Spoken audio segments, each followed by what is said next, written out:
commencement of the International Conference and Exhibition on Traditional and Alternative Medicine, let me address the gathering by asking one small question. What is knowledge after all, if it is kept locked somewhere in some forgotten corners of our mind? Well, it remains nothing as it passes into the oblivion. It is nothing if it cannot reach out to enlighten the rest of the world. Knowledge grows when it disseminates from one mind to other inquisitive minds, instilling newest of the ideas again for the diversified mankind. Omics Group provides such innovative brains a platform to reach out to the rest and connect with other people with budding ideas in the grey matter. Having organized more than 100 conferences by now with renowned speakers and individuals, editorial board members, and organizations who have worked to make this conference a success. Omics Group employees and program committee have put in long hours and much creative effort. Finally, we extend our appreciation to each of you for your participation in this conference. We hope you enjoy the conference and that your time spent here will contribute to your professional development and enable you to build new collaboration in this important and rapidly emerging field. I'm very privileged to have the pleasant task of welcoming the honorable guests for the day. May I request Dr. Anil K Mandal, Mandal Diabetics Research Foundation, USA, to take his position on the dais, please.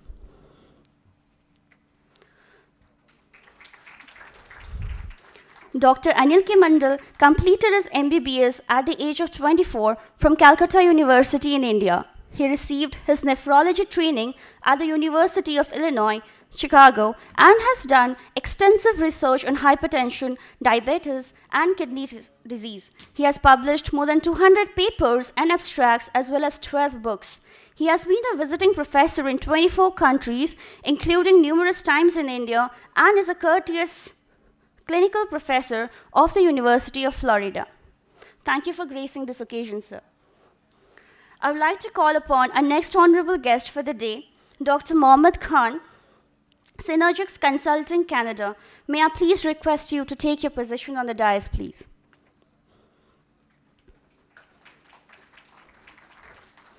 Dr. Mohammed Khan is an active member of the Drug Information Association since 1996 and has served on the DIA Advisory Council of North America while concurrently chairing the DIA Canadian Programming Steering Committee from 2003 to 2007. It is an honor to have you with us, sir. I'd like to invite our next honorable guest for the day, Dr. David Baines, Alaska Family Medicine Residency, USA. Onto the dais, please.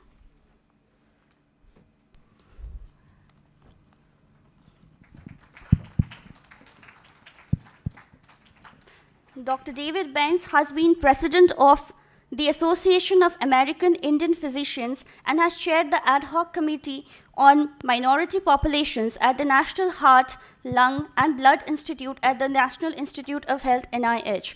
Currently, he is on the advisory board of the National Center for Minority Health and Health Disparities at the National Institute of Health. It's an honor to have you with us, sir.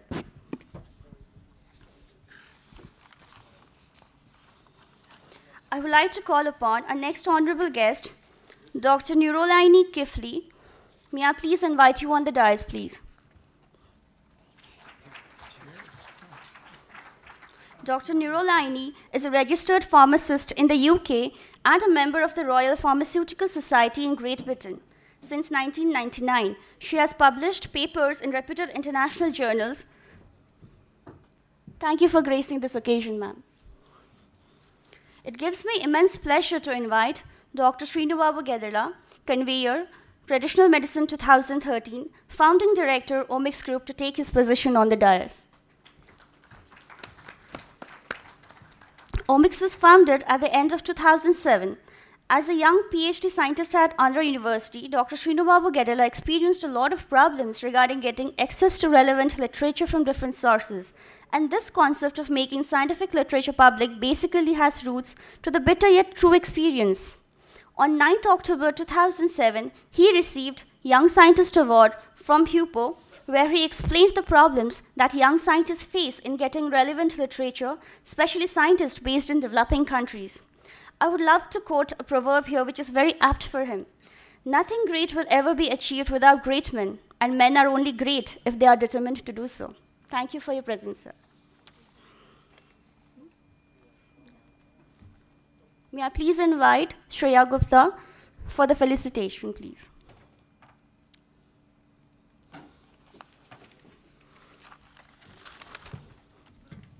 Thank you to Dr. Anil K Mandal.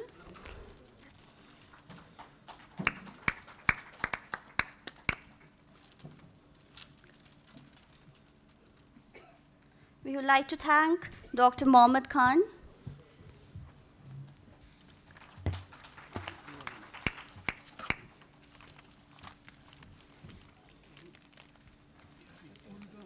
Hearty greetings to Dr. David Benz.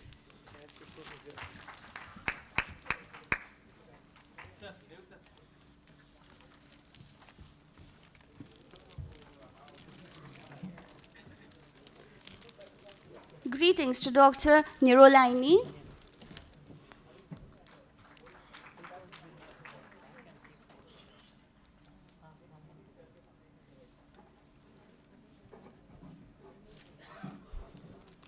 And a welcome greetings to Dr. Srinivabu Gedela.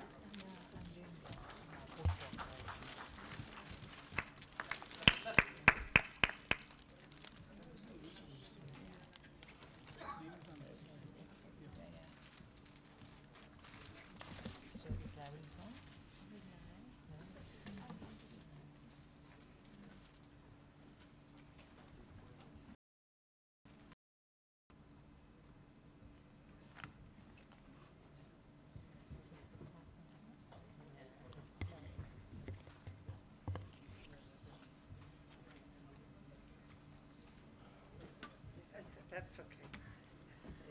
Thank you for your help.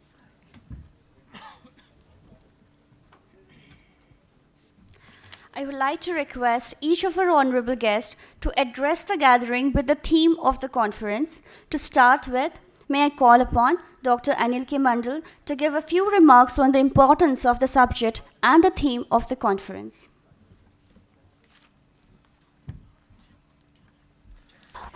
Thank you very much, my distinguished colleague on the dais. And we try to disseminate knowledge and information for the better care. Khan to share a few words.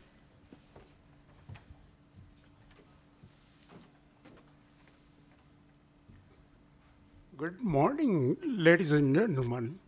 It's my privilege to be here today among such a... Also, I promote the synergy between the traditional ways and the modern ways. And I'm hoping that that's something that we can all learn. Having had the opportunity to work with traditional healers from all over the globe, it is my belief that there's more similarity with what we do than differences, and that as our elders have taught us, we all need to respect what is all around us. And I'm looking forward to being in this meeting. Thank you.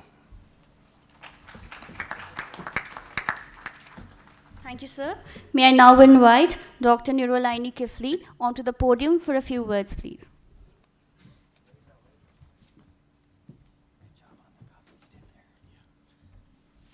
Very good morning, distinguished honorable guests, ladies and gentlemen. Welcome to the International Conference on Traditional Medicine and Alternative Medicine. I'm very honored and delighted to be here to give this little speech. I'm actually from Brunei. I'm an academic, but by background, I'm a pharmacist. So traditional medicine has really been my research interest since I joined the university. And as what has been said by the rest of the speaker here, I would also like to learn from each other. And actually, this is my first time joining the Omics Group Conference, so I'm delighted to be here, and I would like to learn a few things about traditional medicine and alternative medicine from you all. And looking forward to network with each other as well. Thank you very much. It is my pleasure to invite Dr. Srinu Babu sir, Director Omics Group, to address the gathering, please.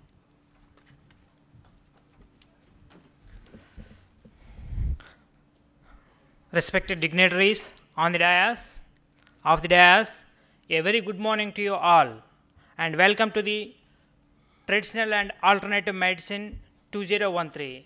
This is the 166th Omics Group Conference. We are organizing the conferences like this, around 100 conferences in 2014. We have signed with more than 150 associations to organize these conferences across the world. We are running around 400 open access journals with the support from 20,000 editorial board members. We are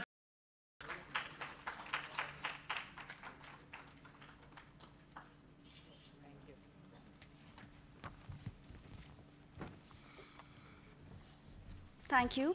With this, we come to an end to the welcome note. I would like to hand over the podium to my colleague, Disha Ghai, to begin with a keynote forum, please.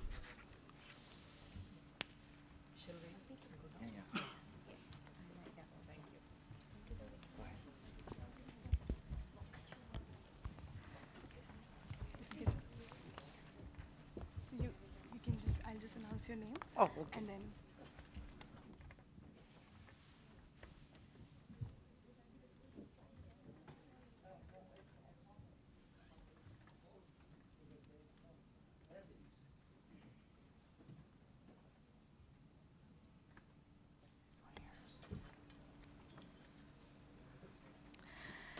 thank you so much, honorable guests. It's a pleasure to have all of you here in the Traditional and Alternative Medicine Conference. We are now going to start with the keynote forum. First of all, I would like to invite Dr. Anil K. Mandal on the stage. Dr. Anil K. Mandal is going to talk on gaps in knowledge of understanding fundamentals of diabetes. Dr. Mandal completed his MBBS at the age of 24 from Calcutta University in India. He received his nephrology training at the University of Illinois, Chicago, and has done extensive research on hypertension, diabetes, and kidney disease. He has been a visiting professor in 24 countries, including numerous times in India, and is a courtesy clinical professor of the University of Florida. He is dedicated to changing the direction of diabetes care in order to help diabetes live a complication-free life.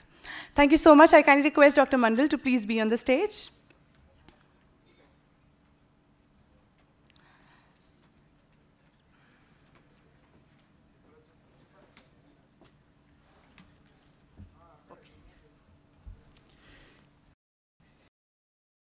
Focus on and step into the diabetes area being an approach. So I am in a better advantageous position to talk about diabetes than a diabetologist or an endocrinologist from the perspective of nephrology care or dialysis, which is the big part of nephrology care.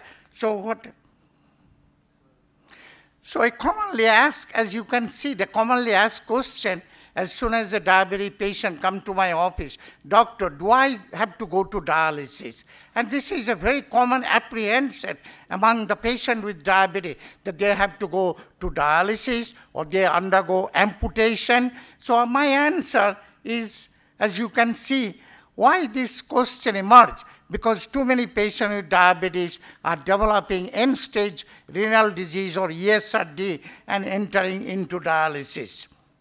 So my answer to this question, no. So you find out how I give this answer to my patient, no. Problem in diabetes care. You always hear about type 1, type 2 diabetes. Patient come to me and tell, oh, I have type 1 diabetes. Some come to my office say, I have type 2 diabetes. Now, they use that word as a bird. They were told by somebody, you have type 1 or type 2. They do not know what is type 1 or type 2. So it's a big discrepancy between the patient knowledge and the doctors, what they provide. They do not know what it is. So what's the purpose of this? Now, World Health Organization described this. Result is more common and worse complication in adult than in children. And that's why they describe that, well, no, adult has a vascular lesion already, and then the children, that's why they develop dialysis, they develop amputation. No, those are wrong. All these are always wrong information to support pharmaceutical industry to sell their product. And you will see one of my slides later on.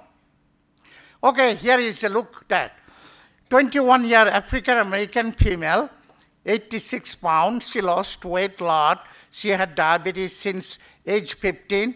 She is currently treated with a glargine insulin by me, BID, and regular insulin by sliding scale. And she has done very well than she did before, many years before. But even then, look at her fasting glucose, 236, but 2 hours postprandial under good control because she took the glargine insulin and the regular insulin, which is the crux of 2 hours postprandial is the crux of diabetes care, but was never told to her, so she tried to come to me from another diabetologist. Okay, on your right-hand side, 70-year white male admitted to the hospital, excessive urination, feeling weak, tired, and look at her glucose at the emergency room, 639 milligram per deciliter. She was treated with the intravenous insulin initially, then by subcutaneously, and as you can see, to 24 months later, her glucose, fasting glucose onto your right is 112, 2 hour postprandial 180. Hemoglobin A1C 5.6%. Once you see 5.6% hemoglobin A1C, a diabetologist say, well, why do you need insulin? You go to the oral agent because they all go by hemoglobin A1C. Look at her, look at his hemoglobin, look at his 2 hour postprandial 180. Now, the point I want to make in this, I wish there was a pointer here, no pointer. The serum insulin response. Look at that young lady. Serum insulin fasting is 55.1, 2 hour postprandial, which is a challenge, went up to 86. Whereas the gentleman, 70-year-old gentleman, look at his insulin response much, much lower than the young.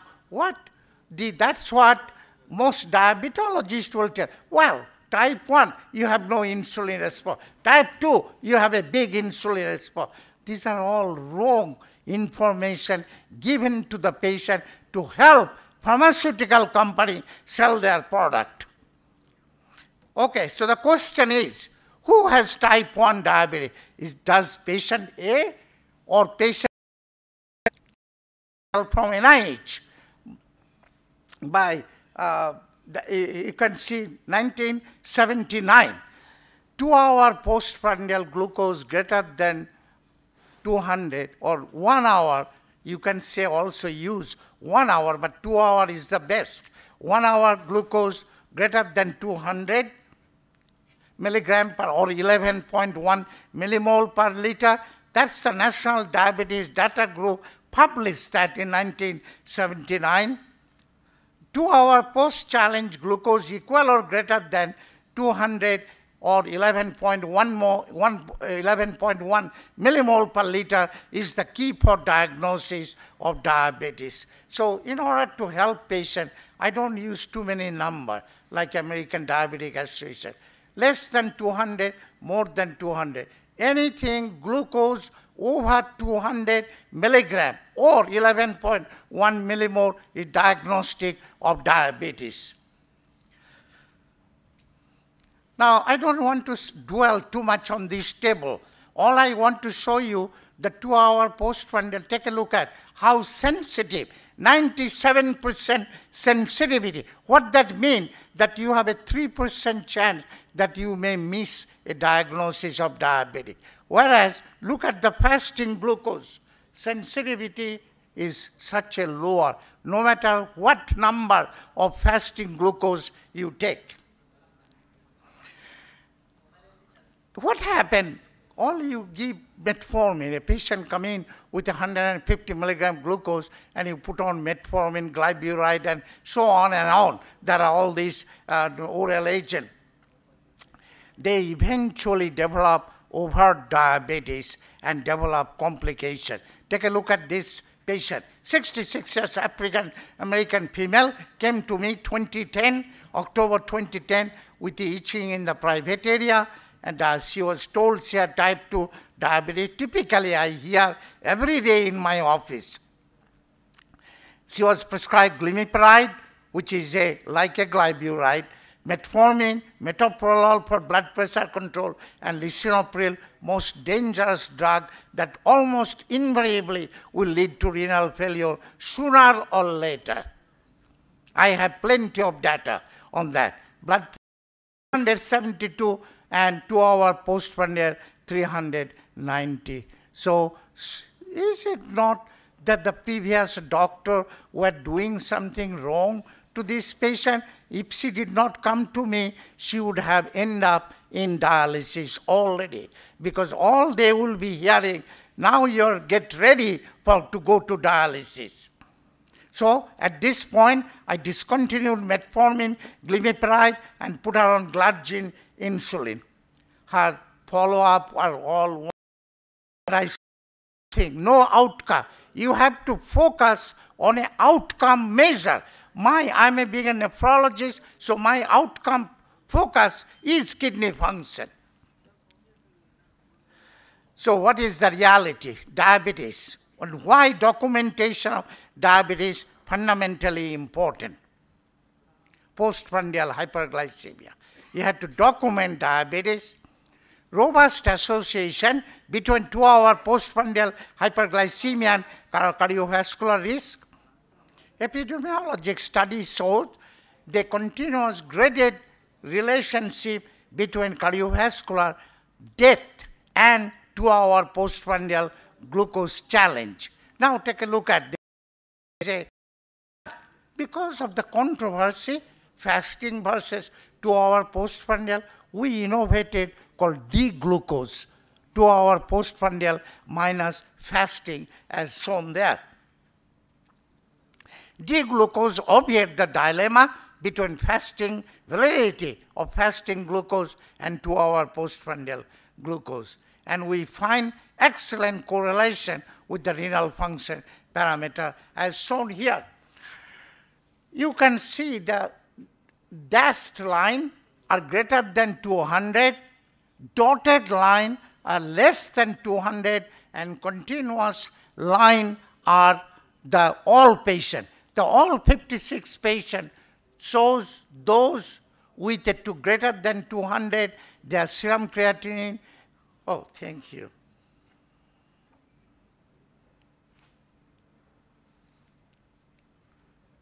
I don't know whether it's showing well.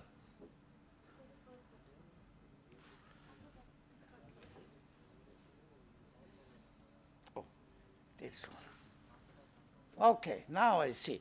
See that continuous line, a dashed line? Okay, so, and here is the D-glucose. Here is the serum creatinine, and here is the D-glucose. Here is the eGFR. Just you can see as 2-hour postprandial greater than 100 milligram D-glucose, there is a significant increase of serum creatinine. Similarly, significant decrease of eGFR. And we published this data in 2011. So what we find, the 2-hour postprandial greater than 200 For every 100 milligram increase in D-glucose,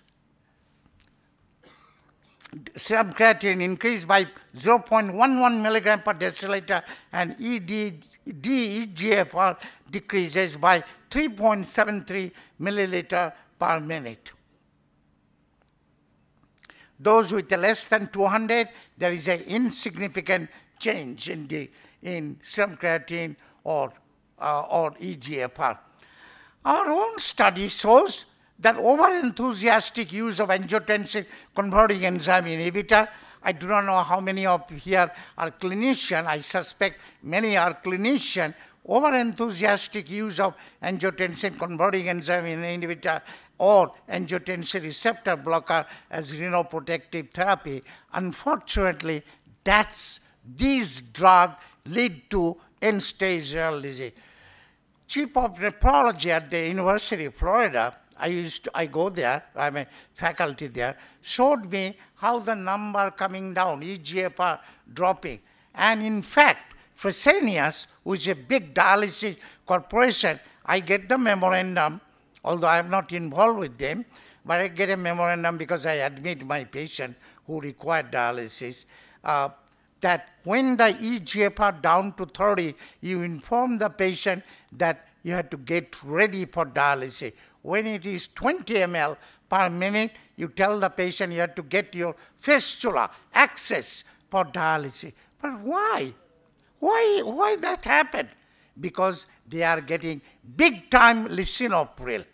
My patient don't get it. My patient don't drop to 30. We did this study to show that there is a preventable. 46 patients studied, but we have a much larger patient, which I shall show you just a little bit. This patient treated with a combination of glargine insulin and regular insulin, but no S or ARB drug, excluded. No patient in my office get S or ARB drug. Now, I want you to focus on the colored, that there is a significant decrease of fasting glucose. There is both in the all patient and less than 200. We did not see any statistically significant decrease greater than 200, and serum creatinine also significantly less in this group. Now, take a look at the blood pressure. First visit versus last visit. All blood pressure control were normal. Some are significant statistically and some are not statistically significant. Remember, statistics can fool you sometime, but if it does not, you get a p less than 0.5, does not mean you are wrong. It's not. Many statisticians worked with me. Even now, a big statistician, director of statistical center worked with me. A statistician told me, Dr. Mandal, when you go to the bedside, don't go by your, allow your judgment based on p less than 0.5, allow your own clinical judgment. Because he knows he can be a patient, he wants a good care, not based on p less than 0.5. So all blood pressure were normal range at the last visit. And what they treated with? Beta blocker, calcium channel blocker, vasodilator or diuretic. No S or no ARB drug. Take a look at renal function. Not statistically different, but they are same, no change. And all these patients are in the range of stage. Socialism, I keep talking to you, backed by powerful medical societies. And I must tell you something true to the heart. Omics Group has done wonderful, permitting many scientists, many doctors to present their work, to share their work with others who otherwise would not have been invited by powerful medical societies such as American Society of Nephrology, American Heart Association, American Diabetic Association. So Omics has done tremendous job permitting people, including myself, focusing on what is right compared to what is wrong, which are presented in those big medical society. I know those people. I sat in the NIH committee with other people. What they do, drink and eat and look at the internet and never know what a patient look like even. So hemoglobin A1C recommended for diagnosis. It is not true. It does not help you making a diagnosis. No concern about postprandial hyperglycemia. Consensus panel by American in diabetes, insulin is the cornerstone of therapy for control of postprandial hyperglycemia, and glycemic control may not be perfect, but renal function is preserved or other complication about it. None of my patients have foot ulcer, gangrene, or amputation. Their renal function is well preserved. Thank you very much. With my roses, I love roses and I cultivate roses. Thank you once again.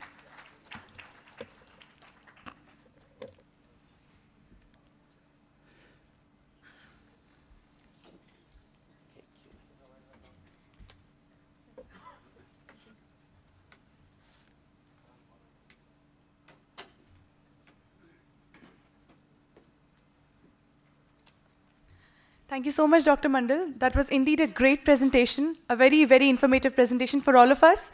Now, I kindly request Dr. Shrinubabu Gadela to please felicitate Dr. Mandal with the certificate.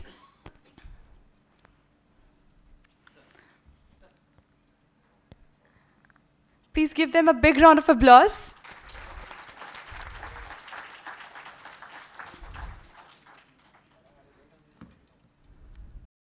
WHO projection, global market by 2050 reaching the 5 trillion mark. So what is behind the surge in the use of herbal remedies? In recent times, the sales have grown phenomenally all over the world, in particular in the United States and Europe. There are various reasons given by various researchers.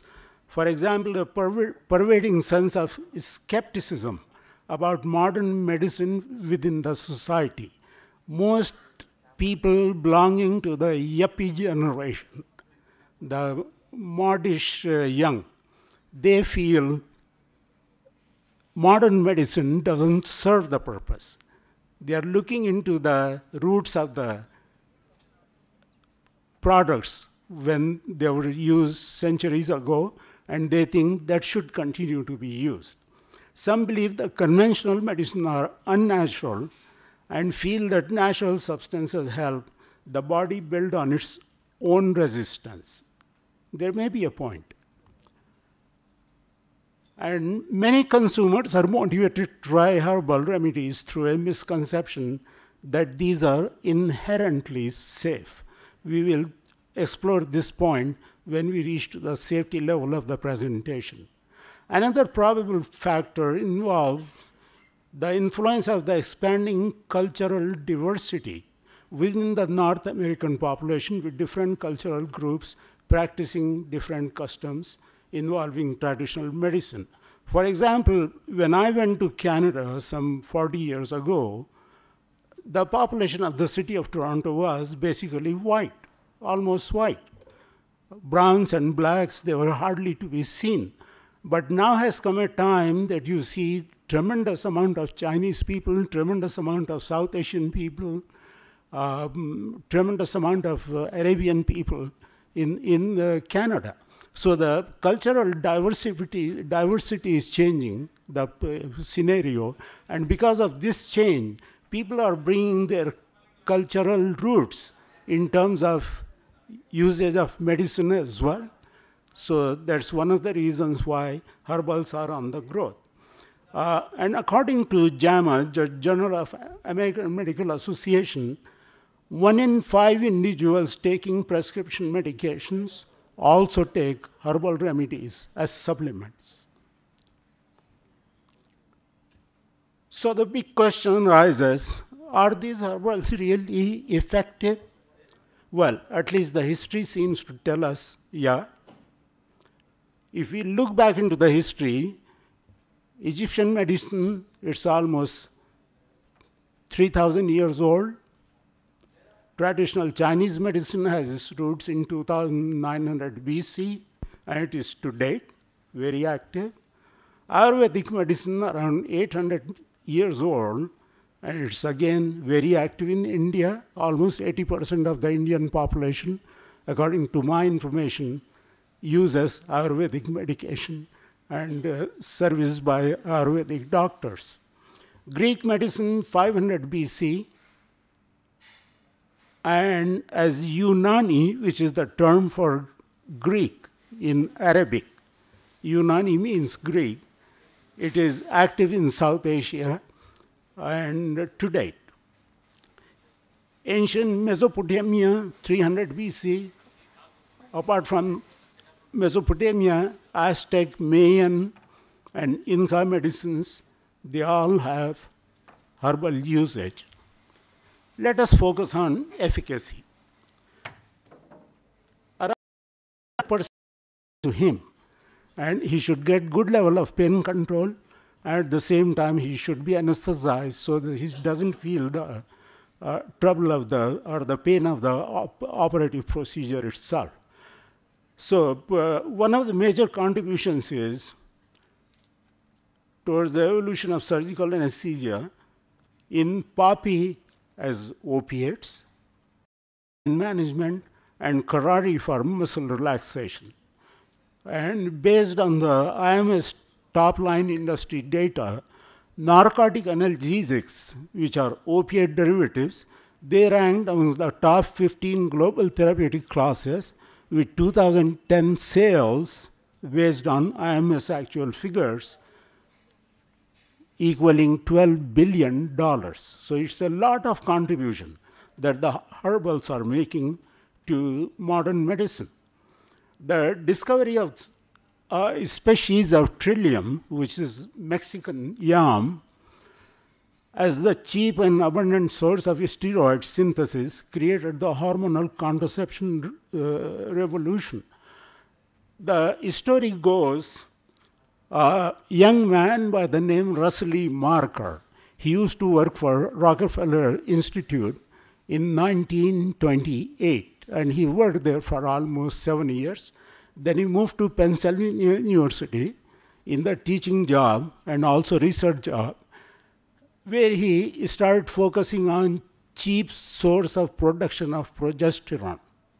Because at that time, progesterone was derived from the ovaries of the pregnant pigs, and it took 2,000 from the Mexican yam root. So that's how the hormones became cheap.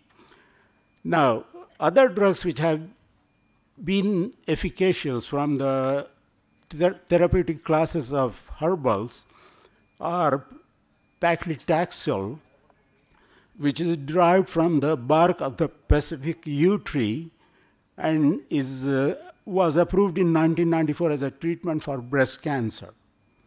2 years after its approval for ovarian cancer as well.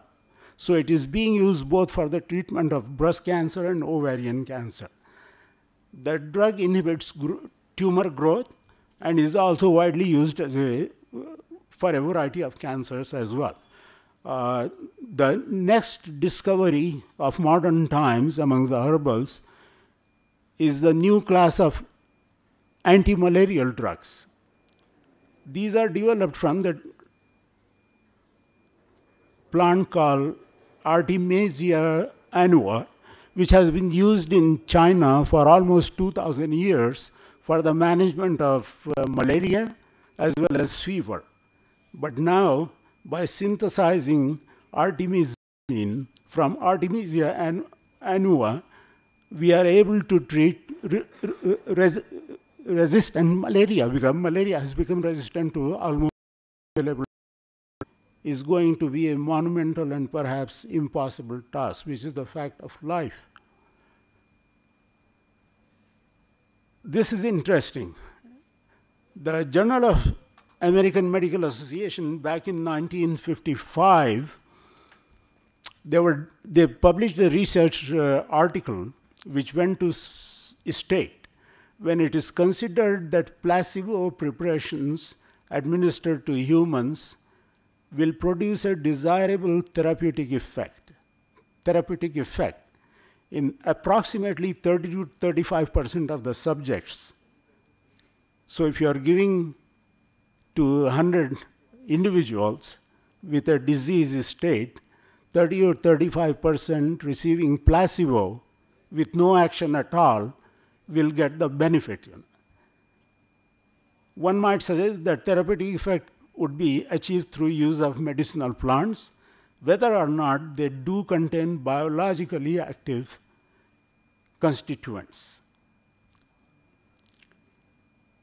The journal Herbalgram, which is the journal of the American Botanical Council, once commented, it's not possible to establish absolute safety for medicinal plants based solely on epidemiological studies for a variety of reasons. They went on to say, first, these type of studies would be costly. Second, little published data exists in countries where the major use of medicinal plants occurs, and thus general extrapolation based on a limited number of reports would have little meaning. Third, exact identification of products implicated in side effects claimed for medicinal plant is most often lacking. Well, this is not only true for medicinal plants, this is true for most of the drug products in underdeveloping countries where there is very little pharmacovigilance going on, therefore very little collection of accurate data. The WHO therefore published its research guidelines for evaluating the safety and efficacy of herbal medicine in 1993. They made a clear statement that the historical use of an herbal substance is valid proof of its safety unless there is scientific evidence of danger. They also said a guiding principle should be that if the product has been traditionally used without demonstrated harm, no specific regulatory action should be undertaken unless new evidence demands a revised risk-benefit assessment. Although WHO made that statement, but there are some aspects of safety that do need to be addressed. For example, the possibility of herb-drug interaction, effect on clinical laboratory results, and third is adulteration and contamination. These three issues have popped up significantly in the Western world, in particular in the United States and Europe, and Canada, of course. If we potentiation of oral and topical corticosteroids, decreased blood concentration of prednisolone, and decreased concentration of phenytoin. These are the side effects which do occur when herbs are combined with allopathic medications. Unfortunately, this slide, it has gone blank. This was showing the herbal products to avoid in patients with cardiovascular diseases. But on the following slide, I have done the summary. In fact, two major side effects occur when herbals are combined with cardiovascular products. One is bleeding, and bleeding is caused by a number of herbal preparations like alfalfa, bilberry, danchin, dongqual, fenugreek, garlic, our food product, ginkgo biloba, ginseng, and the list goes on. On the right-hand side, I have those products which have the potential to cause arrhythmias, either ventricular most often, and those are aloe vera, blah, blah, blah, the list goes on. So these are major side effects, arrhythmias and bleeding. Of course, they could be life-challenging. On the clinical laboratory test side, when a patient is taking medication, allopathic medication, at the same time is taking herbal supplements. For example, the new classes of erectile dysfunction products, sildenafil, tadalafil, and vardenafil,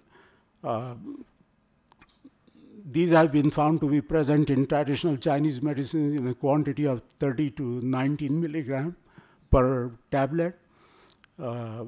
Although these TCMs, traditional Chinese medicine, they are marketed as innocent product, but they could have a different effect if the patient is also taking nitrates, for example, because nitrates, they significantly lower the blood pressure, sometimes causing a massive drop, and the patient may collapse and die.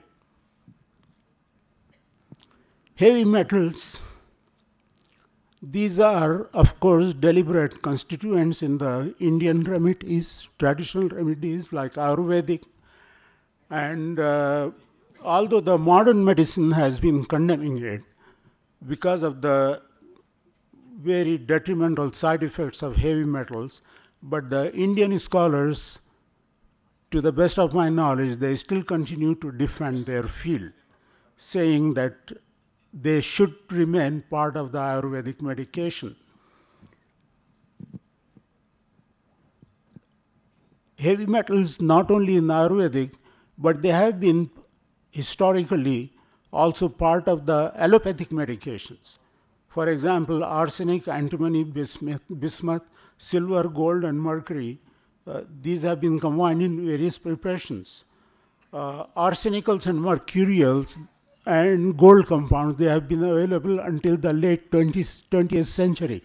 In fact, gold is still used for resistant rheumatoid arthritis, and mercurials are still used for topical antisepsis purpose.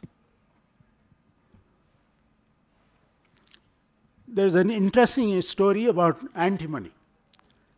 Antimony was widely used during the 15th and 16th centuries until the Faculty of Physicians of Paris decreed that no member should use or prescribe antimony.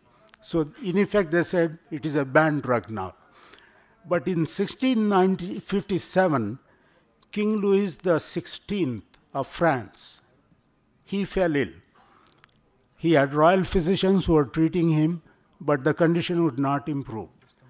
Then a quack came forward and I said I would like to have the permission of treating the... The first thing when somebody goes in, it's like ice.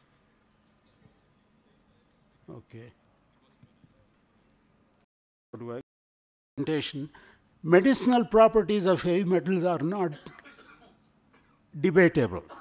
They have a place in medicine, definitely, because they have been used for centuries altogether, but their toxicity is also a recognized fact.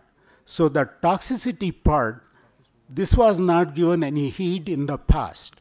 This is a new breed of side effects which have come into picture and has served as a very alarming state of affairs in the modern medical practice, in particular in the Western world.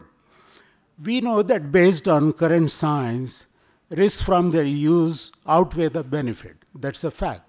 There are benefits, but the risks are potential, and those could be lethal. So there is good reason to abandon the usage of heavy metals in the drug formulations. Products are loaded in the market now, and to my surprise, when I was going through the IMS data, I found some of the Indian companies like Lupin. Last year's sales were more than $3 billion. At one time, this was the total sales of the entire Indian pharmaceutical industry, or even less. But picture has changed. Dr. Reddy now. Herbal medicine, Unani medicine, from an experience-based, that is what the basis is of those systems, to a evidence-based, which means we do research and we submit data to the regulatory agencies proving that these products are safe, effective, and marketable. Evidence-based medicine through innovation and differentiation. And that, I feel, should be the priority of the day. So with that, I conclude my preparation. Thank you for your attention, and God bless you. Thank you so much, Dr. Mohammed. I kindly request Dr. Shinubabu Gadela to please felicitate you with the certificate.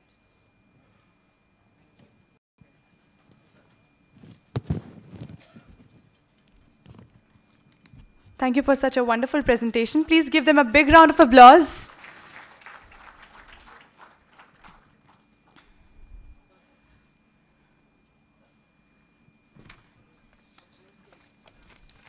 Now watch the live streaming of International Conference on Traditional and Alternative Medicine on www.youtube.com/omixinternational. Thank you for the keynote forum. We'll go for a group photograph now. Let's have a commemorative photograph with all the keynote speakers and all the delegates together. Let's have this photograph together, and then we'll go for a short coffee break for 15 minutes. I kindly request all the delegates, all the honorable guests to please be here so that we can have a small commemorative photograph.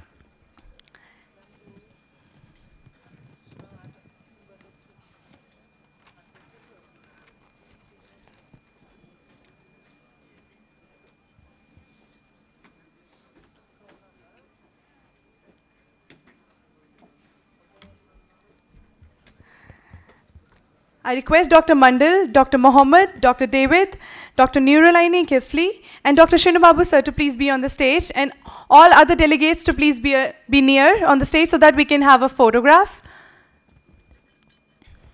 Probably we can listen to the instructions of the photographer. He can guide us how to stand and all.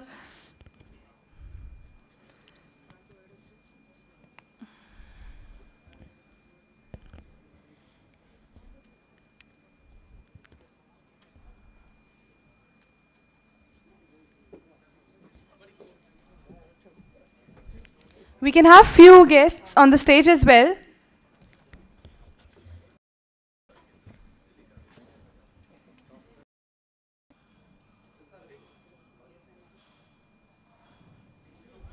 Thank you so much. Can we have the second photograph, please? The delegates which were not able to be there for the first one, can we have second photograph?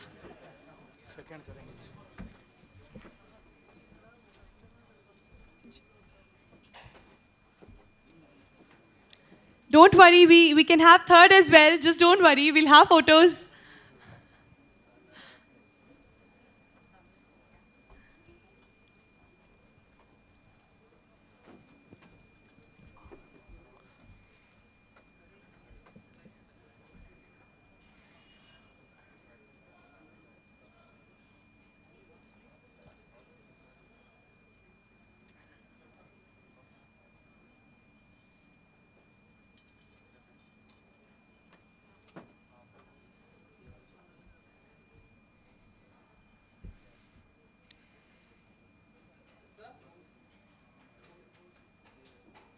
One more. Okay. Yeah. One more.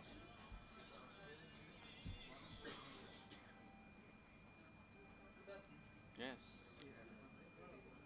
Thank you. Thank you so much. Can we have another third click for all the delegates who have not got any photo? We can have third and final click. Sorry. Let's have the last click of the day, and then we'll proceed ahead with the coffee break.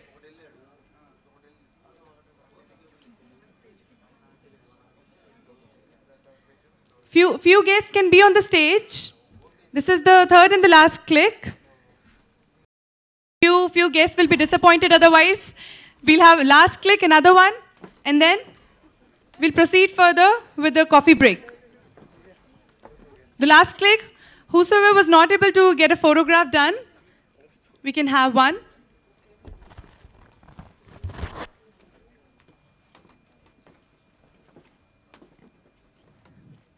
Anybody who wish to have a second click can come on the stage.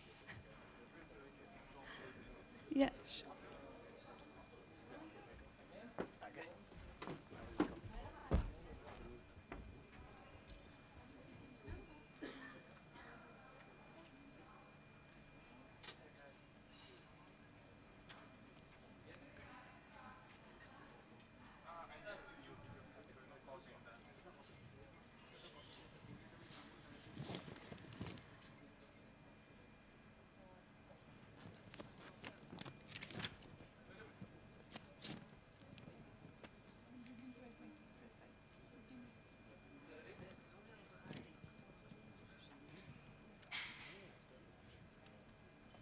Thank you so much, all the delegates, all the honorable guests, for such a wonderful commemorative photograph.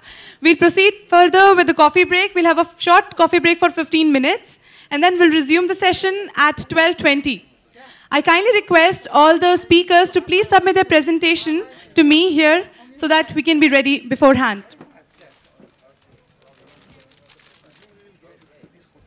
Yes, you will, definitely.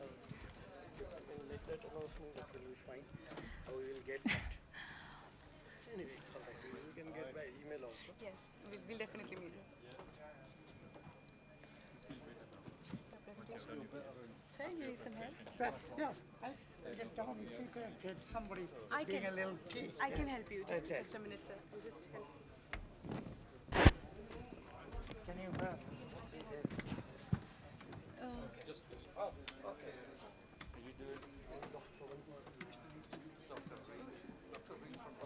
Thank you so much. Just give this to me.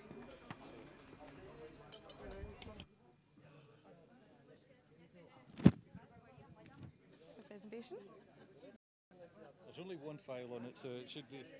Okay. I'll just copy. But it doesn't have my name on it. I'll write your name. You write my name? Yes. Okay. I'll just check yours. I'll just paste.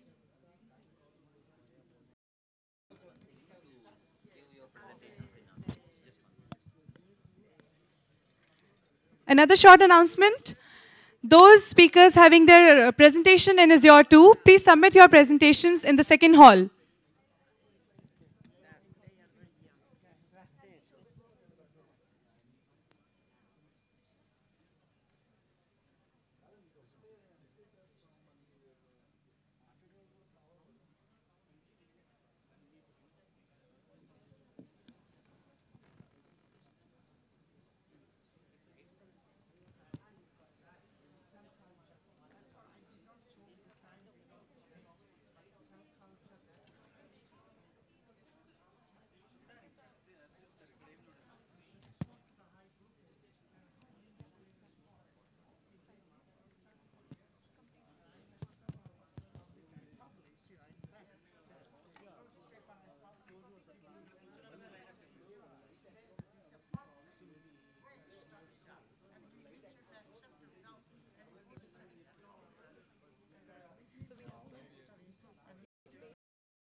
Thank you so much.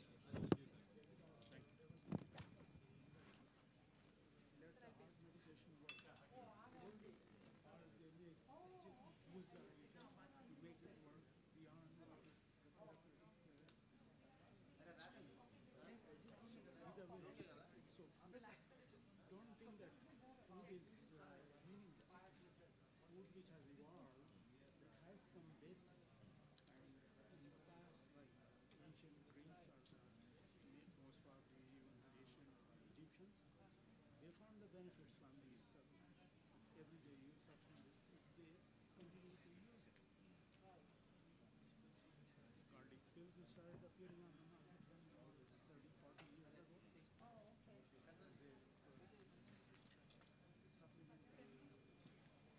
Keeping the heart in good condition. How does Indian herbal market? Indian herbal market, it's, according to them, they must be doing pretty good because the market is expanding fast in Canada as well as in the United States. But Thank you so a much. constant volley of reports regarding presence of heavy metals. It's a no-no in Canada and United States. If a heavy metal is present, that product will not be officially allowed to be imported. But till now, there was a loophole. All these products came as dietary supplements, which had no regulatory control. But now they have been classified properly, and all the major countries like Canada, is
Welcome back, everyone. We are shortly going to resume our sessions. I'm sure everybody had a very, very coffee. We'll have the slot for every speaker for 15 minutes. Our chair and co-chair will ring the first bell after 10 minutes, and the second bell will be rung after 15 minutes. So I would appreciate if everybody can keep an eye on the time.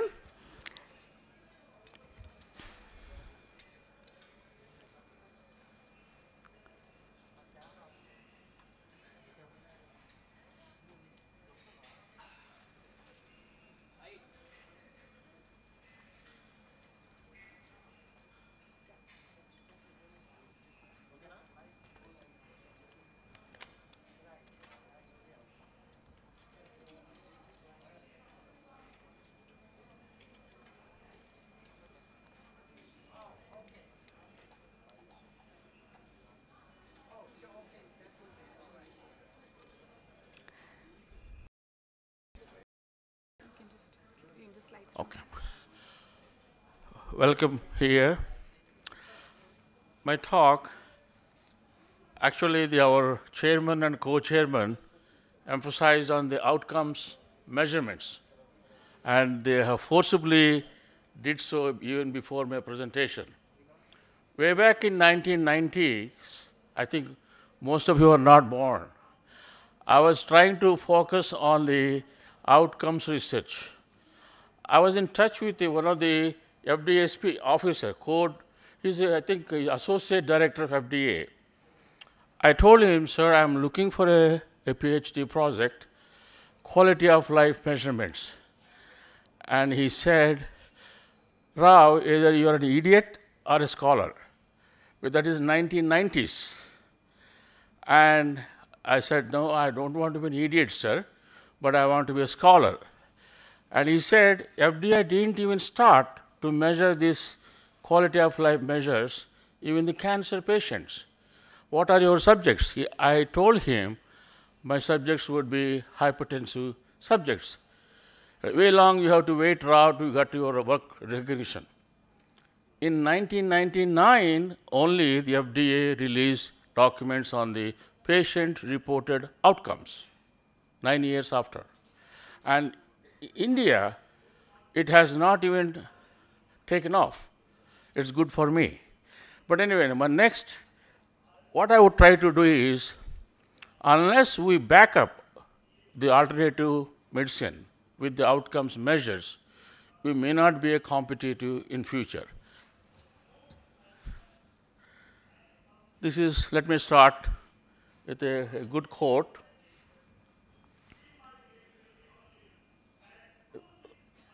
Happened was Dr. Helmut Sees receives the 7th Linus Pauling Institute Prize for his health research from Paul's Fry. Here is Dr. Sees did a lot of work on stress. That is, actually, he is the one who used the word oxidative stress. And he has heavily contributed to the promotion of the natural therapies. And actually, a little bit of damage was done. I know it is out of the track, but 2 seconds I will take. Do you believe in magic, the sense and non-sense of alternative medicine? A book was written by Dr. Offit. Maybe the Sinus Pauling Institute came out with this is the book, which has done a lot of damage to our so-called traditional medicine or alternative medicine. And it has got a lot of impact worldwide. They keep tracking your vitamins, that is the LPI response to the Offit article. And that is the vitamin myth, why we think we need supplements. That is a number of interviews were given. But why I brought this up, the criticism are loaded because alternative medicine doesn't have a support of the outcomes measures. Okay? I think unless we equip ourselves with these outcome measures, solid data, we may not in a position to competitive stage in future. This is the lead out. In between is brought in the process controls. A lot of controls were there, but the model did not get appreciated by many scientists. Here is this picture. Outcomes, by and large, remain the ultimate validation of the effectiveness of, or quality of the medical care. That was his message to the world. This is one of the tools widely used to measure the quality of life of the patients. It has a physical and role physical, bodily pain, general health, mental health component. It is very widely used. It is known as a gold standard quality of life assessment scales. I know it is very difficult for me to justify the topic, and a lot of resource material I have brought it, and anyone is interested to have the tools or the resources for this, I will voluntarily share all my information what I have, because my entire 18 years stay as academician in USA, I used to teach epidemiology as well as pharmacoeconomics, another subject that is related to that. So in my research there or here continues to be the measurement of quality of life as a tool, as an outcome, is one of the outcome measures only. This is the echo model, which has different compartments, but it is basically, I can say, to keep the time, economic outcomes, holistic outcomes, and they are the clinical outcomes. And Dr. Mandal mentioned the clinical outcomes, and also it's time for us to go for economic outcomes as well. The drug may be producing the clinical outcomes, but it may be costly. So you have to measure the economic outcomes as well, that is cost-efficient ratio or cost-benefit analysis. Mostly cost-efficient ratios are adopted because natural units are incorporated into the cost-effectiveness ratio. This is the widely accepted. Next follow the healthy quality adjusted life years. There is a newly added dimension for the health definition, World Health. There are petitions filed before World Health to include the spirituality. It means not only physical, mental, and social, but also spiritual domain to be included as overall health. So this is very advantageous for the traditional medicine, because traditional medicine, they are very close to the healing process, whole body you take into consideration. This is the, in fact, I have some questionnaires framed by the World Health Organization. I have done already a few projects. It's an additional domain. Spiritual domain is an added advantage. WHO, QOL, and spirituality assessment scale, 136 items. It's a questionnaire. I have assessed in Washington, D.C., in the Harvard University when I was working as assistant professor, and Cancer Clinic Hyderabad here, because the spiritual domain has become very important for the patient, especially cancer, when someone is very close to death. And now a question comes, when alternative medicine becomes medicine? My answer would be, when it is strongly supported by outcomes data, alternative can become a medicine. And I know you have to compete, cost, competitiveness, and comparability. Patient-reported outcomes are defined by FDA and also the ISPOR, International Society for Pharmaceutical Outcomes and Research. It is defined. It's an umbrella term that includes the outcome data reported directly by the patient. It's one source of data that may be used to describe a patient's condition and response to treatment.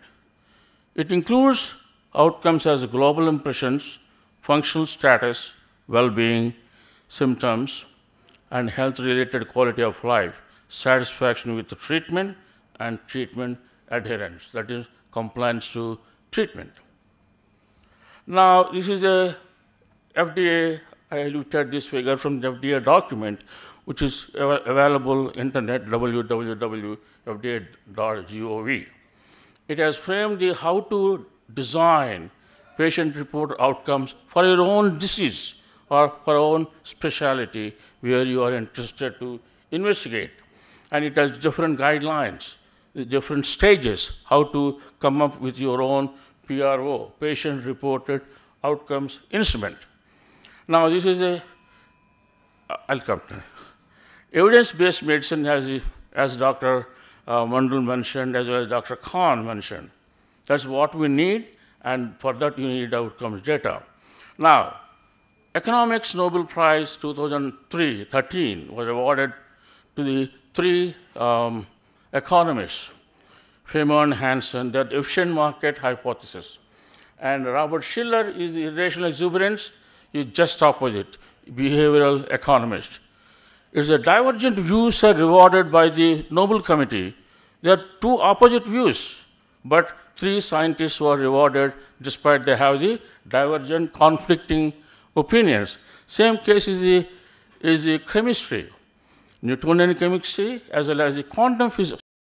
Superfluous, expenditure that no one can afford to. So affordability is very important in the practice of medicine.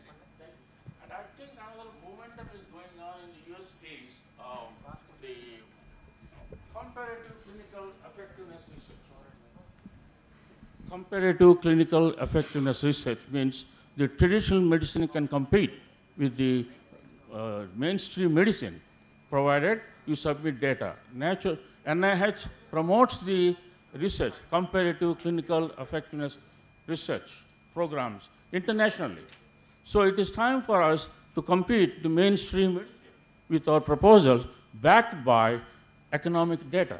Clinical data, economic data is very important because effectiveness ratios are obtained by, numerator is the dollar or the rupee or whatever the value of the currency, divided by the natural outcomes. That is the effectiveness ratios. So the incremental effectiveness ratios, if you calculate and appeal, and your proposal will be accepted, your medicine, your proposals, that is the best source for us to apply for the international grants even. Because that is the mainstream, that is where the competition is going on.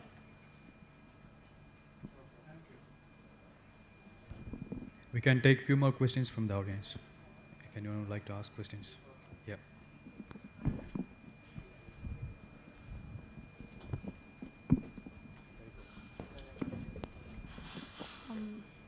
Good afternoon, sir.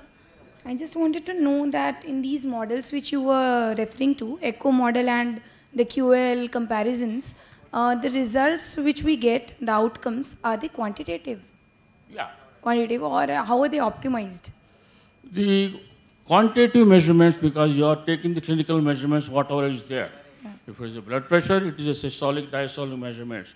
And also, when you go for the holistic outcome, another component, you measure the quality of life measurements. Yeah. Quality of life measurements at different scales. For a disease, there are generally one model. Disease-based instruments are available internet everywhere, or even World Health has a lot of scales for disease. You can design your own quality of life scale based on your experience and based on the subjects, what are the responses. So that is one way when you get your quality of life scale, and one way you have the dollar or the rupees, whatever it is, you have the ratios. So you are very, very scientifically determined measures, outcome measures. Ultimate aim, as Dr. Khan and Mandal mentioned, it is the patient who decides. It's not the government. One patient brought into the picture, he has a lot of freedom. That may be a medicine from natural, herbal, or mainstream. It is he who decides the medicine. So this is the time for us to grab that opportunity and design patient-reported outcomes measures and support our whatever the molecule you are trying to promote. Yes, thank you, sir. Thank you. Thanks a lot. Any more questions, please? authentication of herbal medicines. I'm an analytical chemist, so I'm quite keen on developing profiles for various herbal medicines and trying to use statistical analysis to authenticate them. Herbal medicines still have a traditional reputation of safety. The nomenclature of plant species can lead to problems in what you get over the counter in some areas. Also problems with the active ingredients, the quality, and unfortunately, substitution of individual ingredients as well. In the UK now, herbal medicines have to meet a specific safety and quality, and the MHRA has introduced from the 30th of April that all manufactured herbal medicines will have to be authorised to be sold in the UK. This means that they will no longer be able to sell unlicensed herbal medicines in the UK. However, herbal medicines can still be bought off the internet and sometimes can be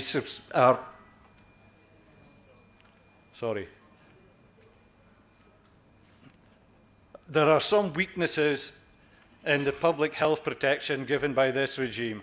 Remedies supplied are not subject to specific quality or safety. We need some way that the medicines we get or buy are safe.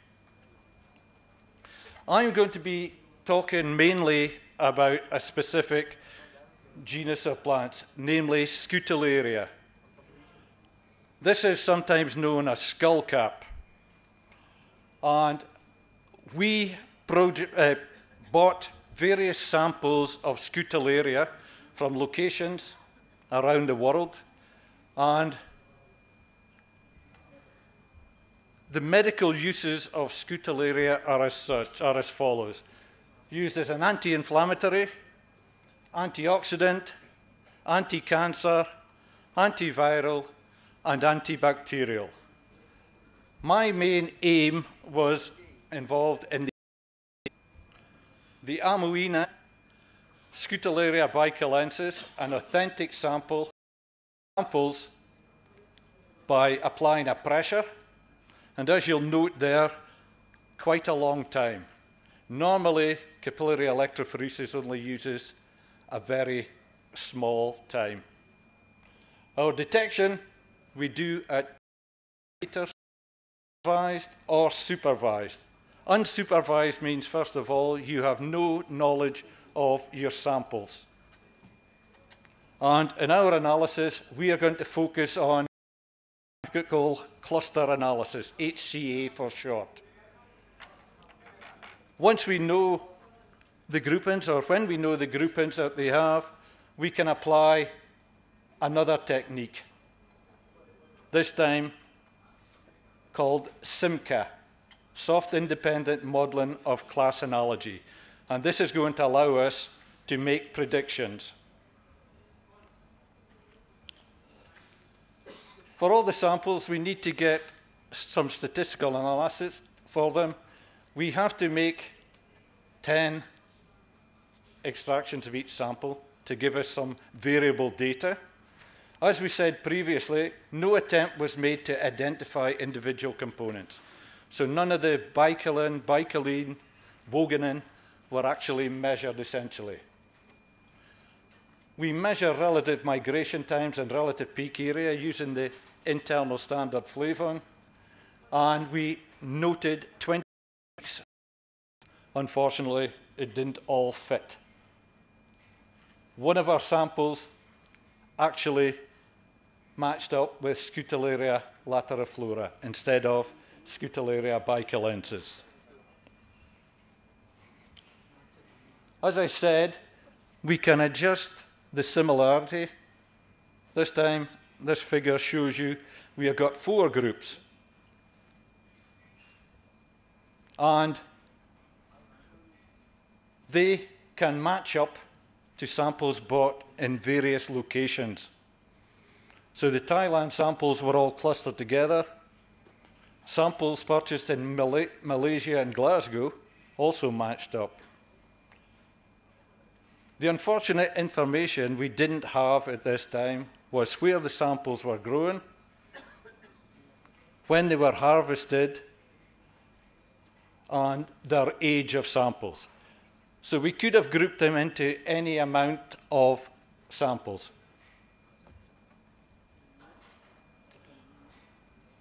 What we did after this is plot them in the 3 groups on a 3D plot, the Simca. And you can see the 3 groups are well separated from each other. And we can use this to make predictions.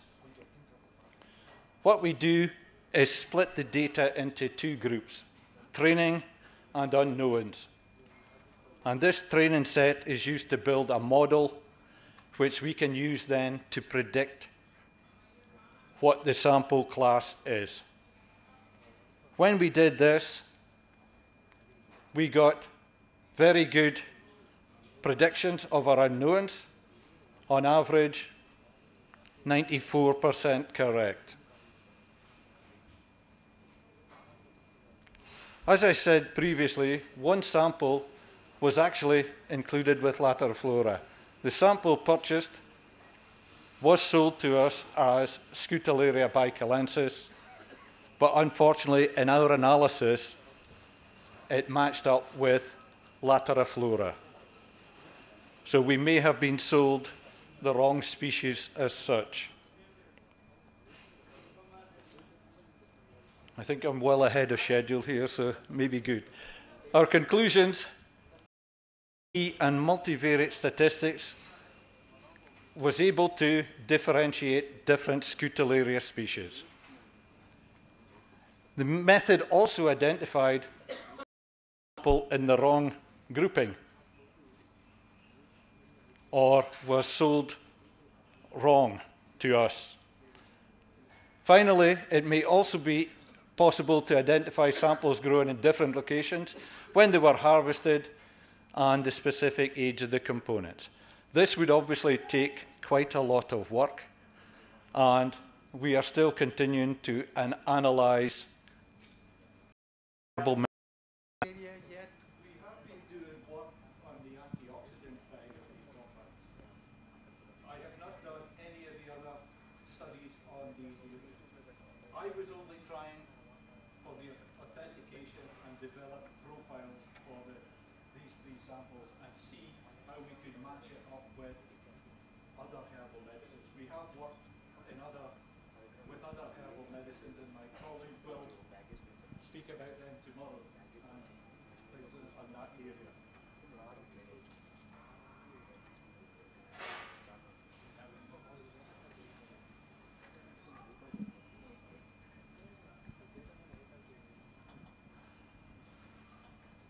Thank you very much. Very interesting. Very interesting. But which is the ill of the process? Ill.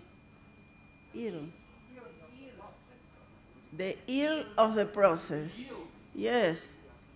What do you mean by yield? I don't understand. The rendiment. Outcome. Ahí está, outcome. Okay. The outcomes, what we are trying to prove is that you need to know if the species you had is the correct species, essentially. We're trying to show that we go and survey various shops, and are they selling the correct ingredient? Or are they selling Scutellaria, Lateriflora, Scutellaria, other types of species, essentially? You maybe pay good money for one type of the Scutellaria and get a different product. And that's what we're trying to show. Yes, but is more sensible than an HPLC, because these compounds must be analyzed by HPLC, because are charged. Yes? Because of the, wait. Because of the way of extraction and because these are flavonoids. Yes? They are ionic. Yes. Well, this process that you developed is more sensible than the HPLC? I have done these in HPLC, and that's why I went down the line of capillary electrophoresis, just for the higher separating power. Because it's possible to make a fine analysis if you have an HPLC MS. You see? Yes. Then you can analyze each of the compounds. Agreed, but I was of no need to identify any component. All I was trying to do is get a profile and use that profile. Yes, because I think that there are some methods that are easier. For example, a TLC. For example, on TLC. To be able to authenticate it? Yes. Okay. Okay. That's Thanks. what we're hoping for anyway. Okay. Thanks. Thank you. Thanks a lot. Thank you so much, Dr. Raymond. That was a very nice presentation and definitely a very interactive session as well. Now we'll move on to our further presentation. I kindly request Dr. Raymond to please collect your certificate from our chair and co-chair before moving on to the further presentation. Please give him a big round of applause.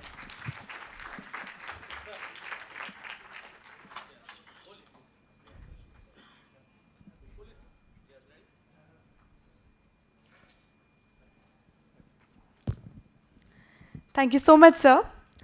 I kindly request Dr. Nurulaini Kifli from University Brunei Darussalam to please present her talk on prevalence and factors affecting the use of traditional medicine in Brunei Darussalam.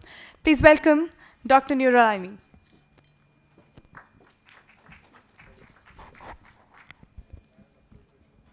Right. Good afternoon.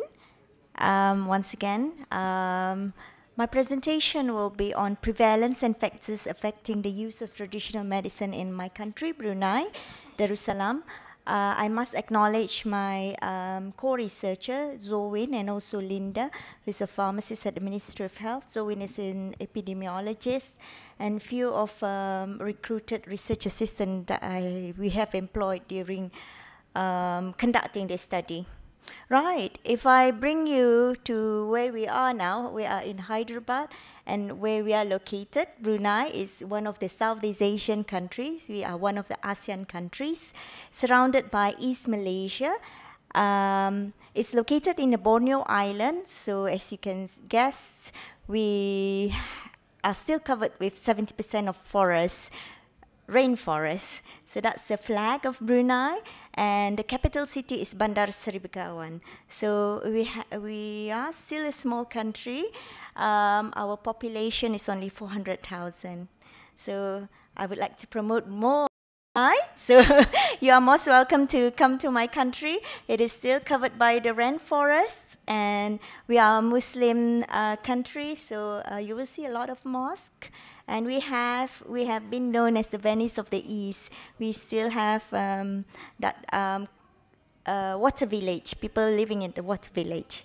So moving on, back to my presentation. The study that we did is on, it's a survey study that we conducted for the whole country.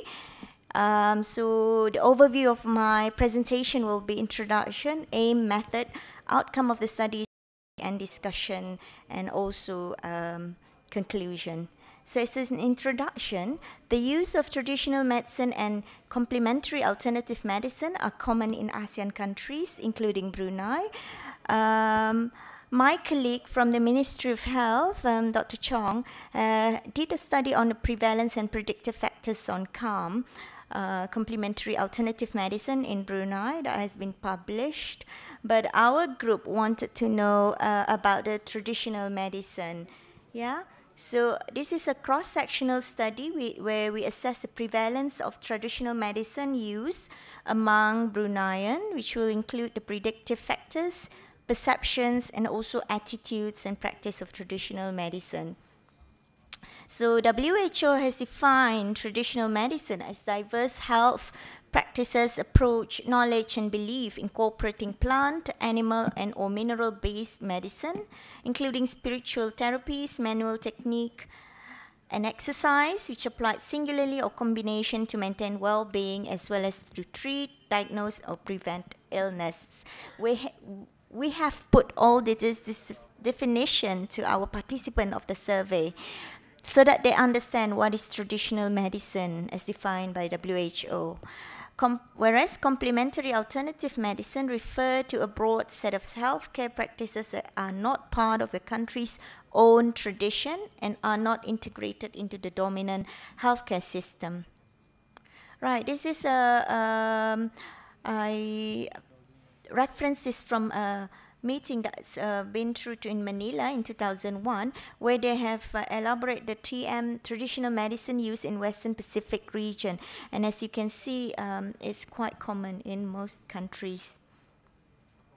So the type of traditional medicine that are used in Brunei are divided into 4 types that I've put. Malay Ubat Kampung, that's mostly like from the traditional old folks belief, where I guess it's also similar like Indian herbals, where they use roots and decoction, where they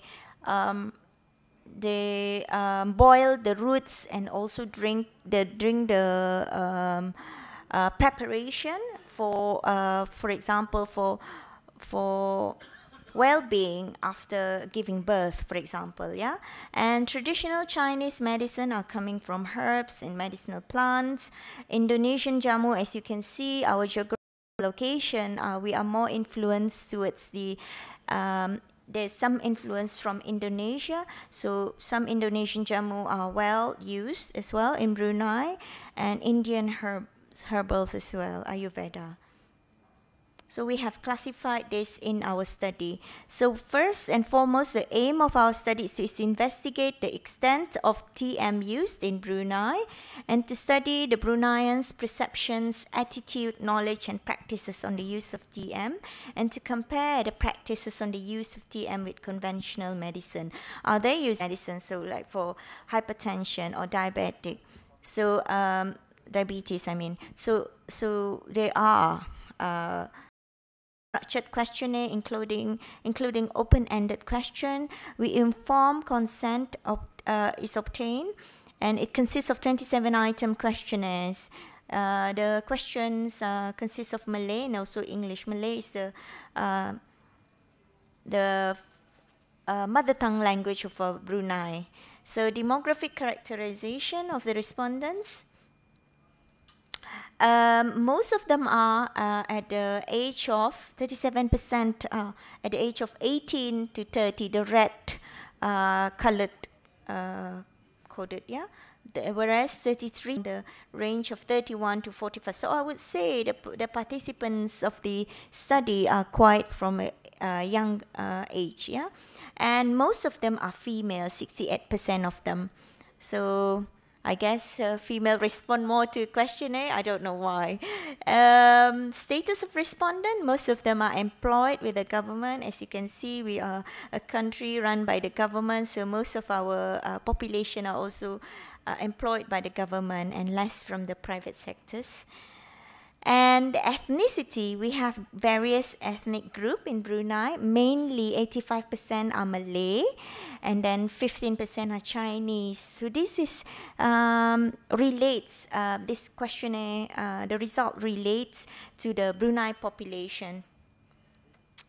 When we ask about the knowledge, surprisingly, traditional medicine, 24% would answer that they take together with conventional medicine.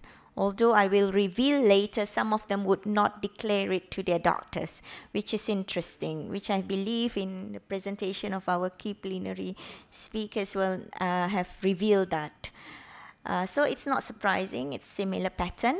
And 35% conventional medicines are better than traditional medicines. That's their knowledge, okay? And the other complementary therapy that they've tried is massage. As outcome of the study, I'll try to finish as soon as possible. 59% would say yes, they responded to traditional medicine. And in terms of ethnic group, there's similarity between Malay and Chinese. And interestingly, when we categorize it, above 56 years old patient or participants of that age, different ethnic group and gender, we clarified it. The blue bar is where female, and as you can see, it's again Malay. And most of them are taking local herbs. So these are like, as I mentioned earlier, preparation for losing weight for after maternity. Yeah. And then when do they use traditional medicine? Most of them say it's more than a year ago, but 42% say less than a year. And duration of traditional medicine use, 38% are taking it daily. And why do they use it? Because for general health and vitality. And most of them perceive that traditional medicine are safe. Again, this is similar pattern that we can see elsewhere. Why is it safe? Because it has been practiced over the decades. And they claim that there's no side effect with using traditional medicine. They use conventional medicine, and as I mentioned earlier, 73% would say no, they wouldn't report it to the doctor. So that's interesting. And how do they use it? They took it together, but then at a different time. They say it's easily available, and the source of traditional medicine are from traditional and spiritual healer, and also from specialized shops. So average cost is below $10. That's like $7 US. So in summary, I summarize it that. I won't elaborate more because I lack of time now and discussion, but there'll be more picture. I acknowledge my colleague and my reference. That's our new building of the university. And these are more picture on Brunei. Please welcome to Brunei. Thank you very much. Any questions? A good presentation. I'm very stimulated by your proactive nature that you are working on this. I also want to mention that this is the second time I'm hearing. Remember, the women are now the leading force of the society. Men are getting lazy. They always sleep too much, don't do too much work.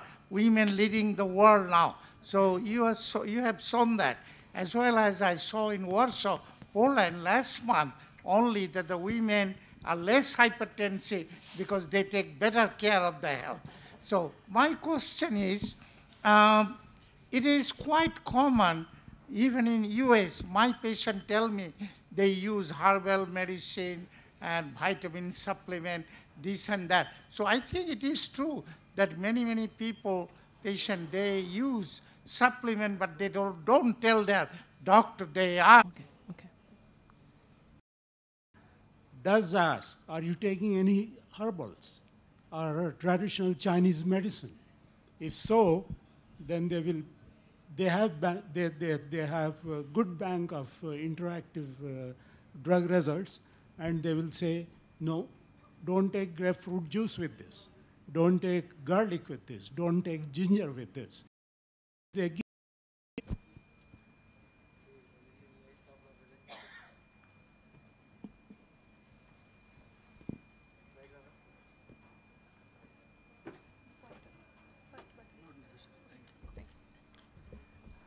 Good afternoon. I'm not a doctor. Bit of butterflies in my stomach, standing before the scientific fraternity. I am from accounting fraternity. I'm a chartered accountant and a cost accountant. And I've done some pioneering work on vibrational healing, which I would like to put forth before you. We'll have an introduction. We'll move beyond the Newtonian mechanics, look into biology beyond Newtonian mechanics. We'll talk on V-heal, which is the subject. I'll present some case studies before you, and then we'll conclude the session. Since time immemorial, the study of disease and its remedies has captivated humankind. Today, modern medicine has gained prominence and widespread acceptance as the preferred method of curing diseases. However, it is also true that in spite of investing billions of dollars in research and development, answers for many diseases has remained elusive. Today, we are living with more heart disease, increased arthritis, diabetes, insulin resistance, high blood pressure, etc. The list seems endless, with no hope in sight. Even though we know the function of every gene in the genome, we still do not understand how the human body or the brain works. I would like to quote Dr. Baltimore, who spoke on Human Genome Project and said that understanding what gives our complexity remains a challenge for the future. It is time to move beyond reductionism and lay foundation for new biology of complex life systems. Convergence of different methods of treatment, mainstream or alternative, shall understand our understanding, leading to the development of more rational treatment, improved therapies, and novel ways of intervention. This will lead to more effective and appropriate treatment.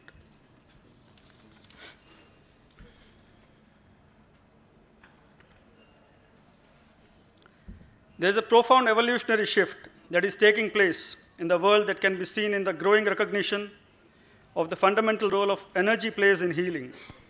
We are now in the process of revising the past centuries' biochemical concept, under which all major life processes which are chemical in nature, to one that proposes that such processes are electromagnetic in nature.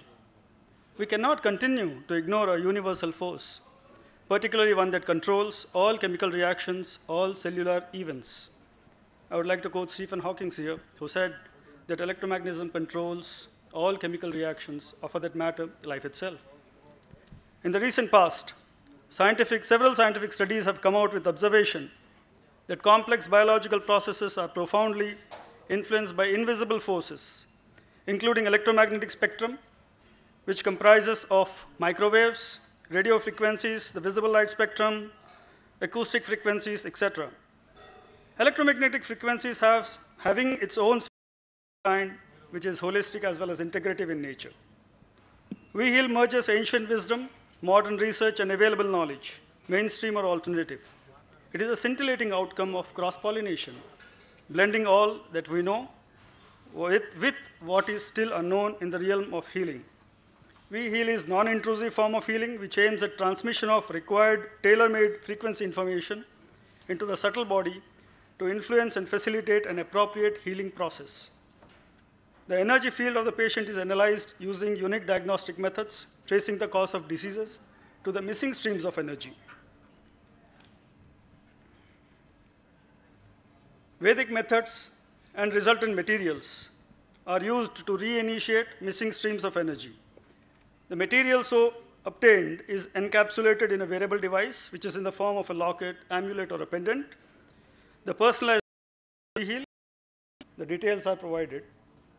The patient has also reported reduction in body pain and increase in body strength. Now I come to more interesting part, that is autoimmune skin disorders. The first subject is a male, age 48. The subject had rough skin under his feet, sole, and it was intensely itchy at times. The skin also cracked and was bleeding. He was suffering from disease for almost 10 years. After 3 months of starting the program, his feet became completely normal and only minimal traces were left on the legs.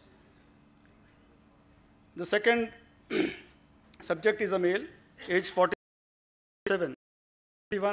The subject had severe headache coupled with severe pain in his left eye, and it was oozing water was oozing out of it for almost 10 years. He tried all the other areas of medicine, that is mainstream as well as traditional, and he helped understanding to disease alleviation and well-being. It requires a great leap in thinking beyond the limitations imposed by deterministic explanation and causal intervention. VHIL overcomes self-imposed limitations of existing realm by transcending the established narrow paradigm and offers framework based on dynamic energy system that more fully describes the multidimensional human being.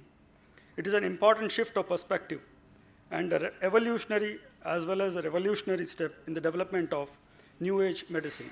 Thank you. Thanks a lot. Thanks a lot, Dr. Sanjay Solanki. I mean, that's a different presentation we would expect for such a conference. Thanks a lot. Pardon? Thanks a lot for bringing such a different presentation to us. Next presentation is? No, thanks a lot for bringing us such a wonderful presentation. Oh, my pleasure. My pleasure. Dr. Anil, would you like to? The previous births. Some people welcome it. They say, let it get the pain, let me suffer here, so the next birth I will be okay. That is another pointer I will try to add. Thank you. Thanks a lot. One final question. Sorry for interrupting. Yeah, go on. I have some backup data also for the skin disorders. What are the prescriptions are there suggested by the medical science and what his conditions are, and a photograph also of one patient who was extremely suffering from the problem.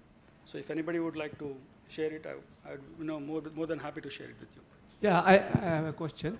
So for your diabetic study, how many patients have you recruited? You have shown the data of 3 patients. This is a new therapy. So only 3 patients? See, I don't come from any, no, there are a lot of patients, but I took 3 case studies because of the shortage of time. And what I've observed is when I went with diabetes, initially I started with diabetes, I went with these reports to the mainstream medicine people, and they bombarded me with a lot of questions, saying that he must have changed his lifestyle, he must have started exercise, so on and so forth. So the next session, that is psoriasis, it is a reversible condition. In fact, I'm going out of the subject, I treated a multiple myeloma also, I reversed it, whereas medical science said it can't be reversed. So for diabetes, how many you have treated? Not treated, how many you have prescribed this V healing? See, till now I think around 80 people are there. Out of 80, you got, in 3 you got the results? No. Then? I got results in everything, but initially I never used to take report because I never come from your fraternity. I don't know the dynamics of collecting reports. So latest, only recently, that is maybe say from 8 or 9 months, I'm starting taking reports. Thank you. Thanks a lot. It's almost the lunch time, so we want to wrap up. Thank you. Thanks, sir. Thank you so much. Thank you so much, Dr. Sanjay. It was really very, very informative presentation. I'm sure a very different concept we all have heard today. And I kindly request Mr. Sanjay to please collect his certificate from our chair and co-chair. Mr. Sanjay.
Account department की account किससे है हाँ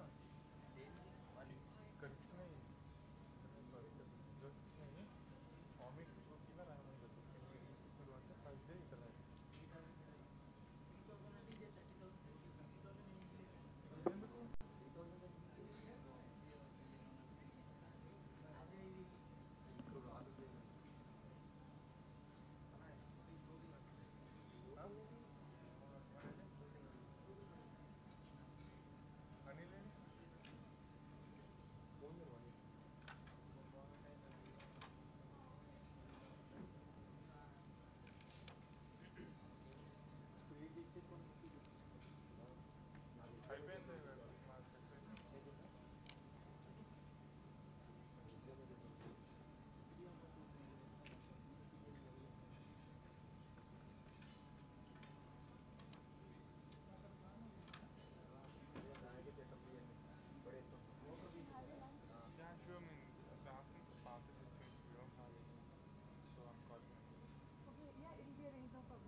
Good afternoon, everyone. We are now going to start our session. I again welcome Dr. Mandal to be with us for chairing this session. We would like to start with our first speaker, Ms. Apart from being destructive, it may also serve a useful defensive mechanism of self-preservation in life-threatening situations.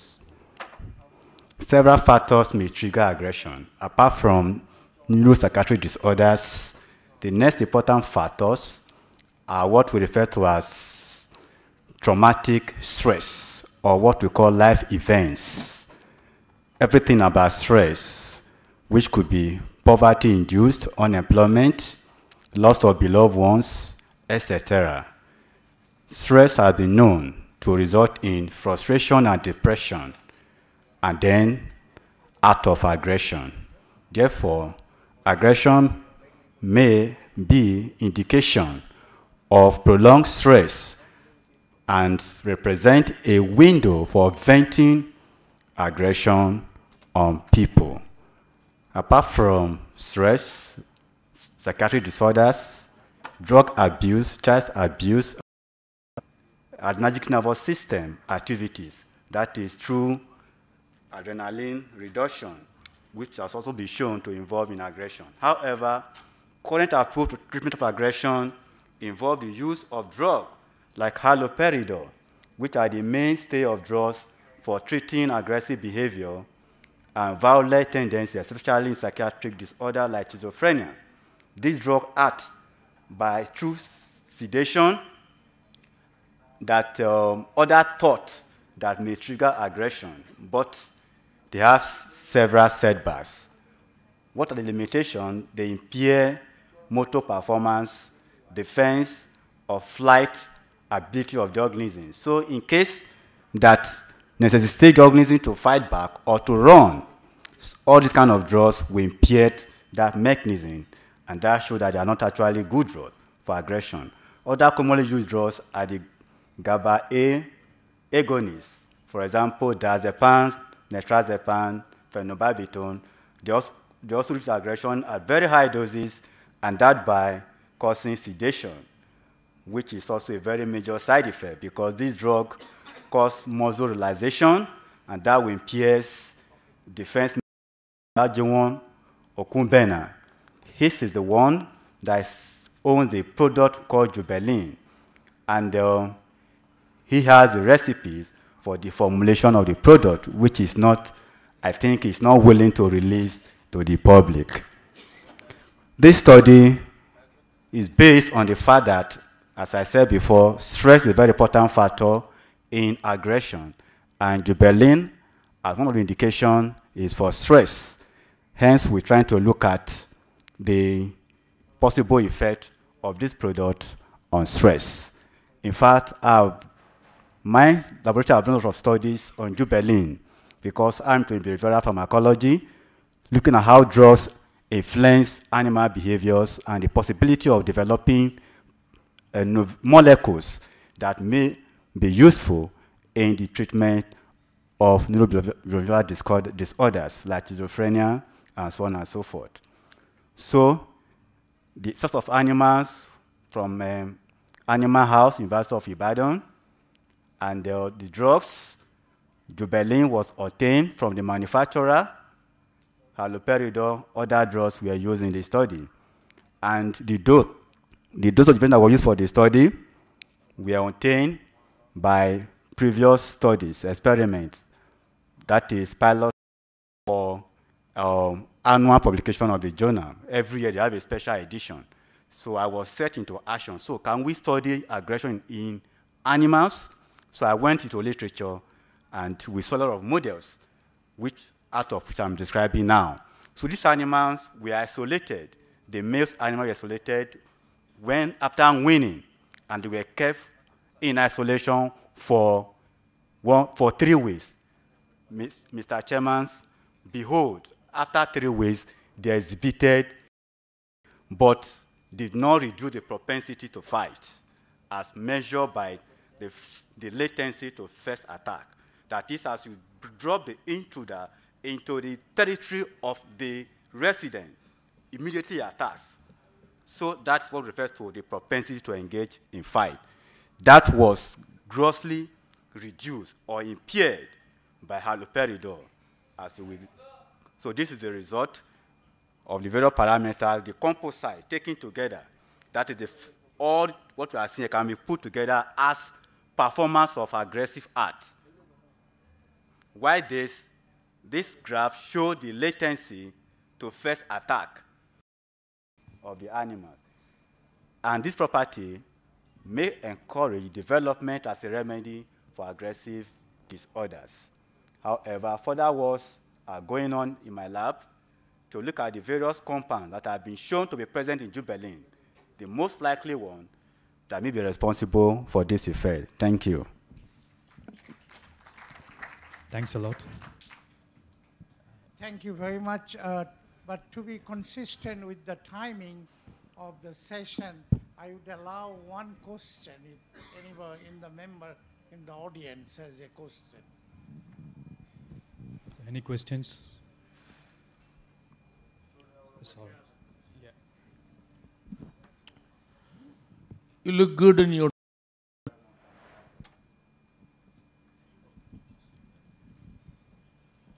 Thank you very much. As I said, these models are predictive of human disorders. In drug development, as you know, we have the preclinical phase and then to the clinical phase. As you rightly said, we might not be expecting that the data from the animal studies should be almost the same thing. I mean, the 100% of beneficial effect in clinical settings. It might not be, but we might be lucky to. Khan from Dr. Banuben Nanavati College of Pharmacy, India. She'll be talking about immunomodulatory activity of Indian banyan. Please welcome Dr. Tabassum.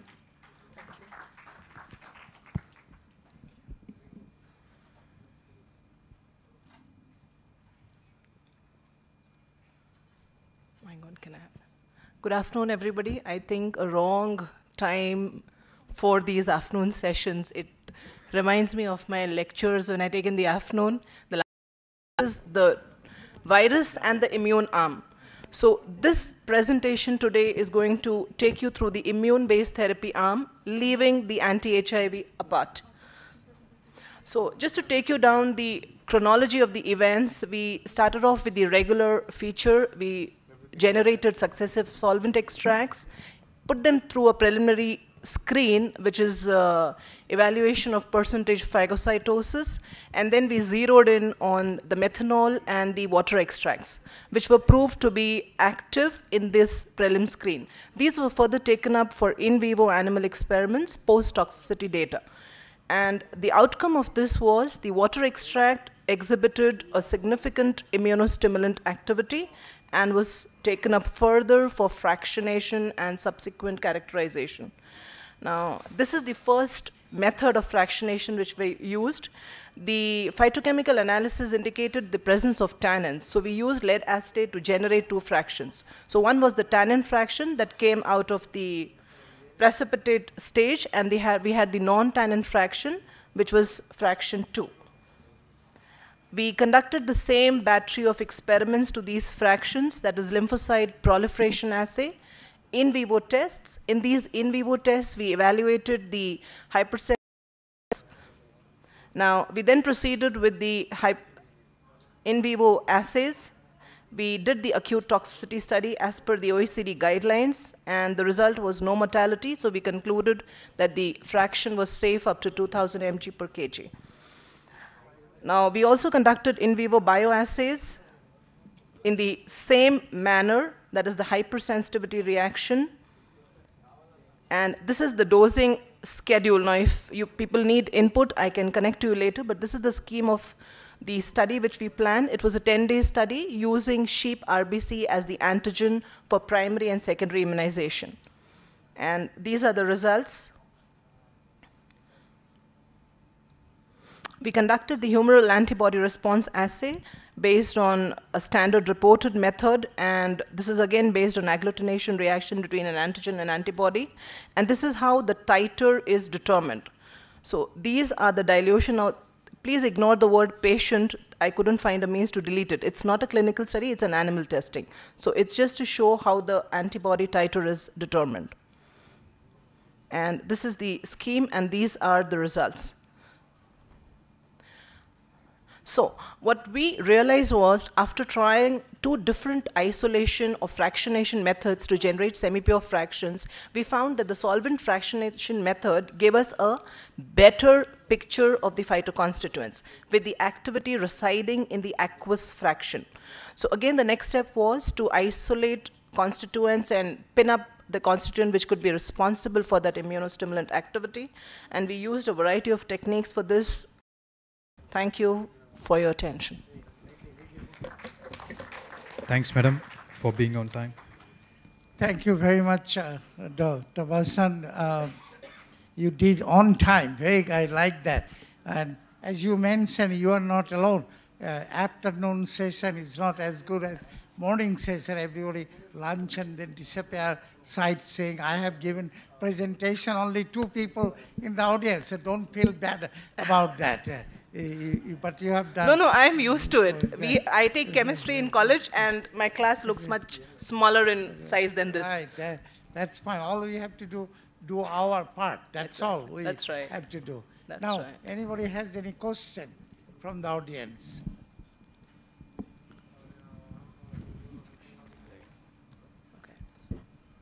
Good afternoon, ma'am. I'm not sleeping. Okay, I wanted to ask you that if you are focusing on purifying the active pharmaceutical ingredient out of your extract, I have heard somewhere that as we go towards the purification thing, toxicity factor increases. So what is your comment on that? That depends on the nature of the chemical which is isolated. So for example, flavonoids, most of the compounds, flavonoids are safe. There are certain functional groups which are safe. It depends eventually on the structure of the compound which is there, and you cannot always say that when you go on titrating down or narrowing down, it is going to lead to toxic. Dr. Tabassum, please collect your certificate from our chair and co-chair.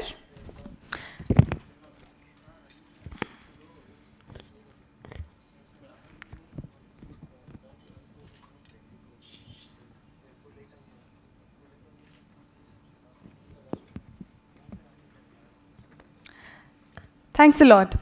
Moving on further, I would like to call Dr. Liu from South Central University of Nationalities, China.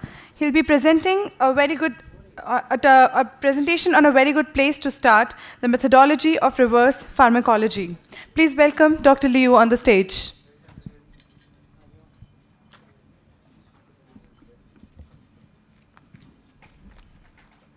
I guess he's not with us. We'll be moving ahead.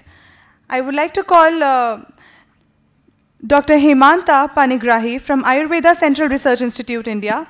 He'll be presenting a presentation on the Kashra Sutra therapy. Please welcome Dr. Hemanta.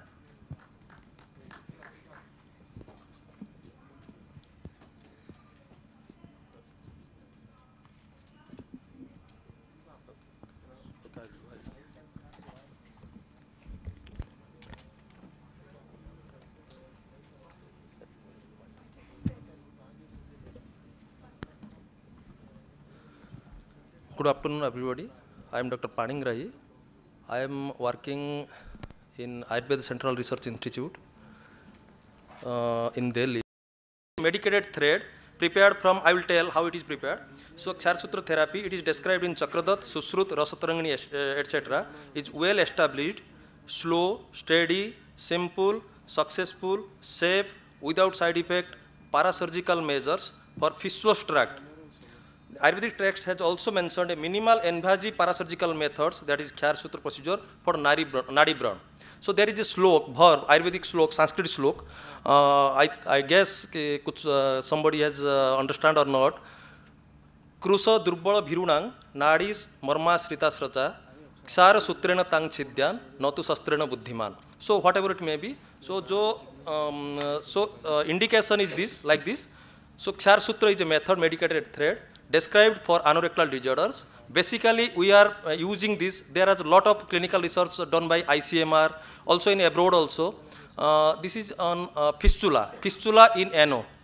So it is commonly termed as Bhagandar in Ayurveda, but it is proved in fistula in ano. But I have tried, I have taken this inference from this inference from the references and started application of Ksar Sutra in pilonidal sinus. The incidence, prevalence in London 0.8% of all patients and 4% of new patients. In India 1.6% of all surgical admissions are for PhD. Incidence is 5 to 40%. Recurrence is very high. In 1984, ICMR has conducted a randomized multicentric clinical trial on Ksar Sutra. Etiology. So when the surgeon drains the apakwa या unripened bransofa, ahit ahar bihar, 98.7% cure rate. In this OPD procedure, cutting and healing took place simultaneously, so that no raw area was left besides. Minimal tissue damage and less painful. No recurrence has been reported. It was a study conducted by ICMR and a randomized study in 1984. Objective of the study, my study is, the objective of this study was to establish the effectiveness of Ksar Sutra therapy in the management of sacrococcygeal pilonidal disease, that is Nadi burn. So this is a study design, it is a pilot study, study duration was 6 months, sample technique non-probable convenient type tha. These are the inclusion criteria. Inclusion criteria, pilonidal sinus disease of the intergluteal region, primary disease without history of drainage, age between 18 and 16.5 and both gender sutra. The probe is now gently withdrawn so that the entire tract of the fistula is threaded by Ksar Sutra. Then two ends of the thread are now snugly tied outside, then local dressing with betadine solution followed by instillation of Jatyadi tel, a medicated oil of Ayurvedic medicated oil. Jatyadi tel was done and the patient was bandaged with cotton and pad and bandaged. All the patients were advised to remain active during post-operative periods. Post-operatively, most patients required only 1 or 2 doses of a Sigru Gugulu. It is anti-inflammatory and analgesic described in Ayurveda in a dose of 500 mg twice in a day with warm water. Washing with Panch Balkal Kasai, 5 drugs, a decoction prepared from 5 medicated drugs with warm water. Washing with Panch Balkal Kasai daily, followed by Jatyadi tel. Local application was advised daily. Patients were allowed to go home just after parasurgical procedure and asked to keep their wounds clean and dry. Ksar Sutra was changed weekly by railroad technique. Weekly we changed the thread. Regular review was continued for 6 months and further information subsequently obtained by telephone. Patients were asked to have their natal cleft shaved twice in a month. Ksar Sutra. I am telling about what is Ksar Sutra. Most of does not know what is Ksar Sutra. We are using standard Ksar Sutra prepared in this manner.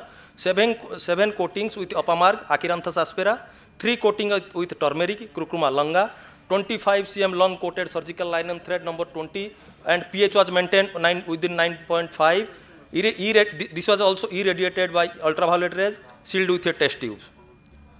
So these are the ingredients. This is the time from the admission until discharge from the hospital. During this study, we also observed that there was no wound complications like infection and abscess. Conclusion. Preparation of the patient for the application of Ksar Sutra is an important part of the procedure. The surgical intervention proved fruitless due to its high recurrence and post-operative complications.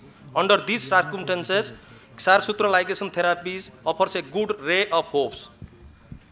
It's gradual, but how it works? I'm telling just how it works. It's gradual but sustained chemical action, remove the debris from the site of sinus tract, but it also helps in healthy granulation, thereby inducing long healing pattern in depth of the tissue. Ksar Sutra also dissolves the toe fibrous tissue and ultimately draining it out, creating a healthy base for the healing.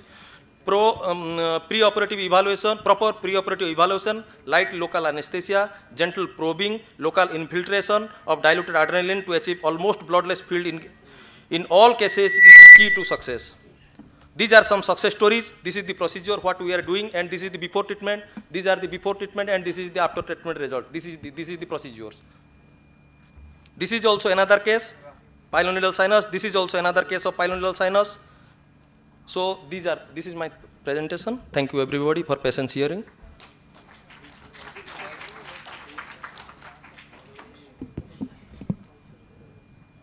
Thank you very much, Sumanta, for nice presentation, and whatever you're doing seems like you're working, and at least a shorter time of surgery and for shorter recovery.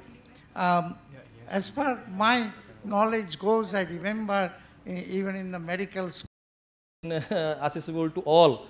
So I will show you cases in my OT. I am working 2 days in Ayurvedic Central Research Institute, 1 day OPD and 1 day in OT, Sarsutra OT. 2 days in Supreme Court and look after the judges and registrars only.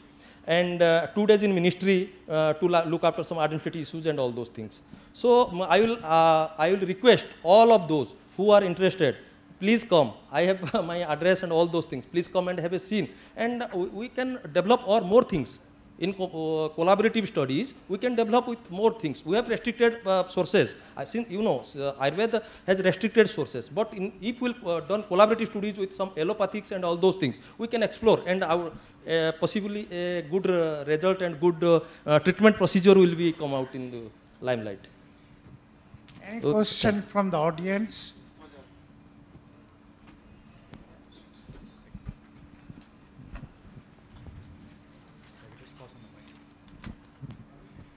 Yeah, I have one question, that which part of Acaranthus aspera you have used for the Sharsutra? You have used Acaranthus aspera plant. Yeah, yeah. Which part? Panchang.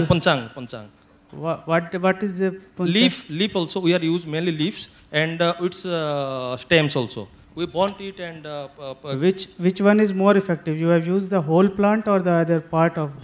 Whole part. That's why I am telling the panchang, 5 parts. Whole part including root? Yeah, root also.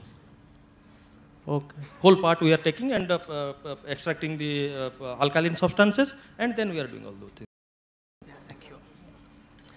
Good afternoon, everyone. I'm sorry my tutor can't come here today, so I respect my tutor to give his presentation.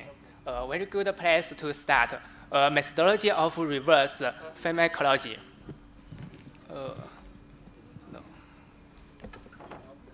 We all know the usual chemical drug development is from laboratory to clinic. Maybe we critical and screen thousands of components. Maybe only lucky one could become a drug. Maybe sometimes it's long. It's a waste of time and money and many things. And reverse pharmacology comes up several years ago. It company with traditional knowledge and modern technology to provide better and safer needs. But we consider there are also disadvantages of conventional strategy of reverse pharmacology. We consider it's difficult to clarify the pharmacological mechanism of traditional drug, and it is also difficult to discern that which components and at what degree can produce the effect of the original drug. And it has less help to study the complement effect of multiple components of original drug. We consider the key insights in the reverse pharmacology is to clarify the mechanism of pharmacological effect and to discern the material basis for the efficacy. First, is equal to me the two questions: how to work and what works. First, we need to define the material basis of traditional drug. There are two conditions. When the quality of the effective component or combination is correlative with that contained in the traditional drug, and when the pharmacological effect of the effective component or combination could replace that of the traditional drug, we could think that this effective component or combination can be named as the material basis for the from it could anti-cancer. So the effect is different. but to study the traditional drug, we should focus on the effect the original drug have. In the past almost 10 years, our laboratory studies the dragon's blood, but I just participated in this subject in recent 2 years. The dragon's blood is extracted from a special tree. It has used for more than 1,000 years. Maybe the first people to use it is Arab. Then it spread to the European, to the East Asia, and now in Chinese, it also be produced to capsules for the clinic. The main efficacy of dragon's blood is anti-inflammation and analgesic. According to the condition of our laboratory, we study the analgesic of the dragon's blood. The total flavonoids extracted from the dragon's blood is from distill and other skills. The more than 10 components extracted from total flavonoids, but there are only 3 components have a valuable effect in the fellow study. We also make a combination of these 3 effective components. The proportion is atom similar to inhibit the currents.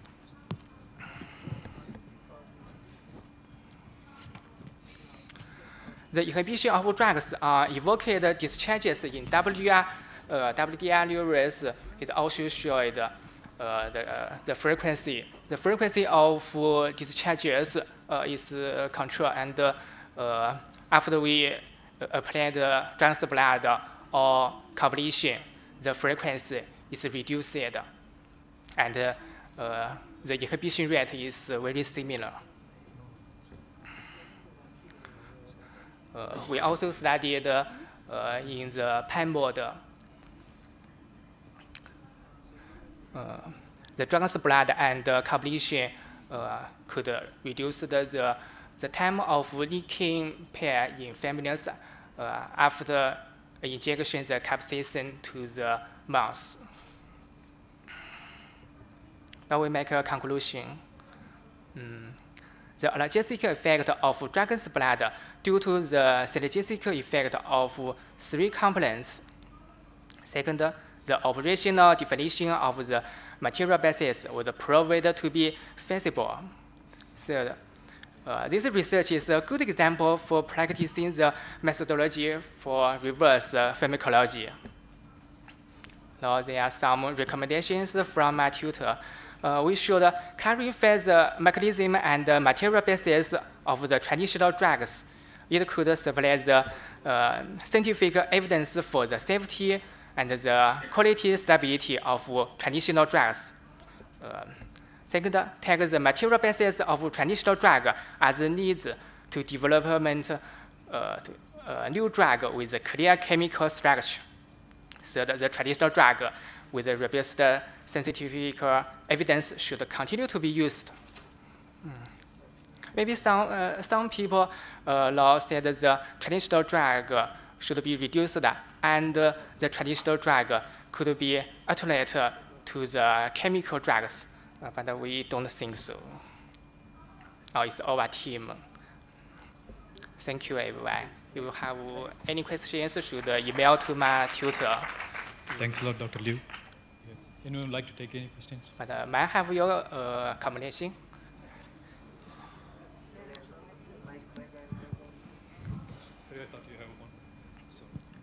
Thank you very much. You made on time a nice presentation. So from the audience, any question from the audience? Thank you.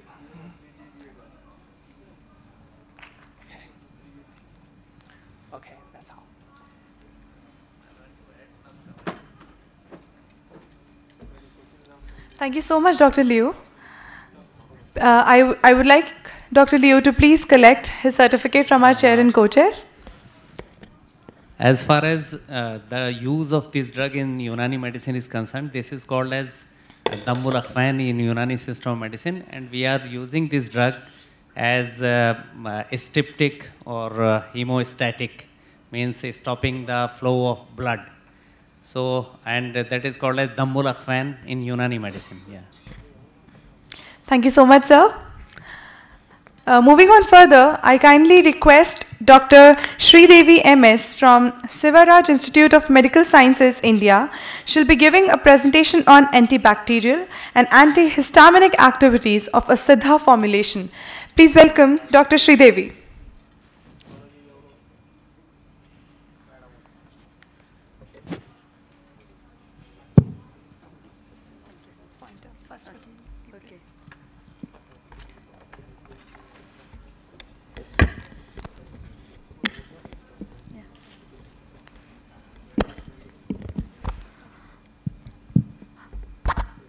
Good noon to everyone who present here, and my topic is which you are seeing in slide itself.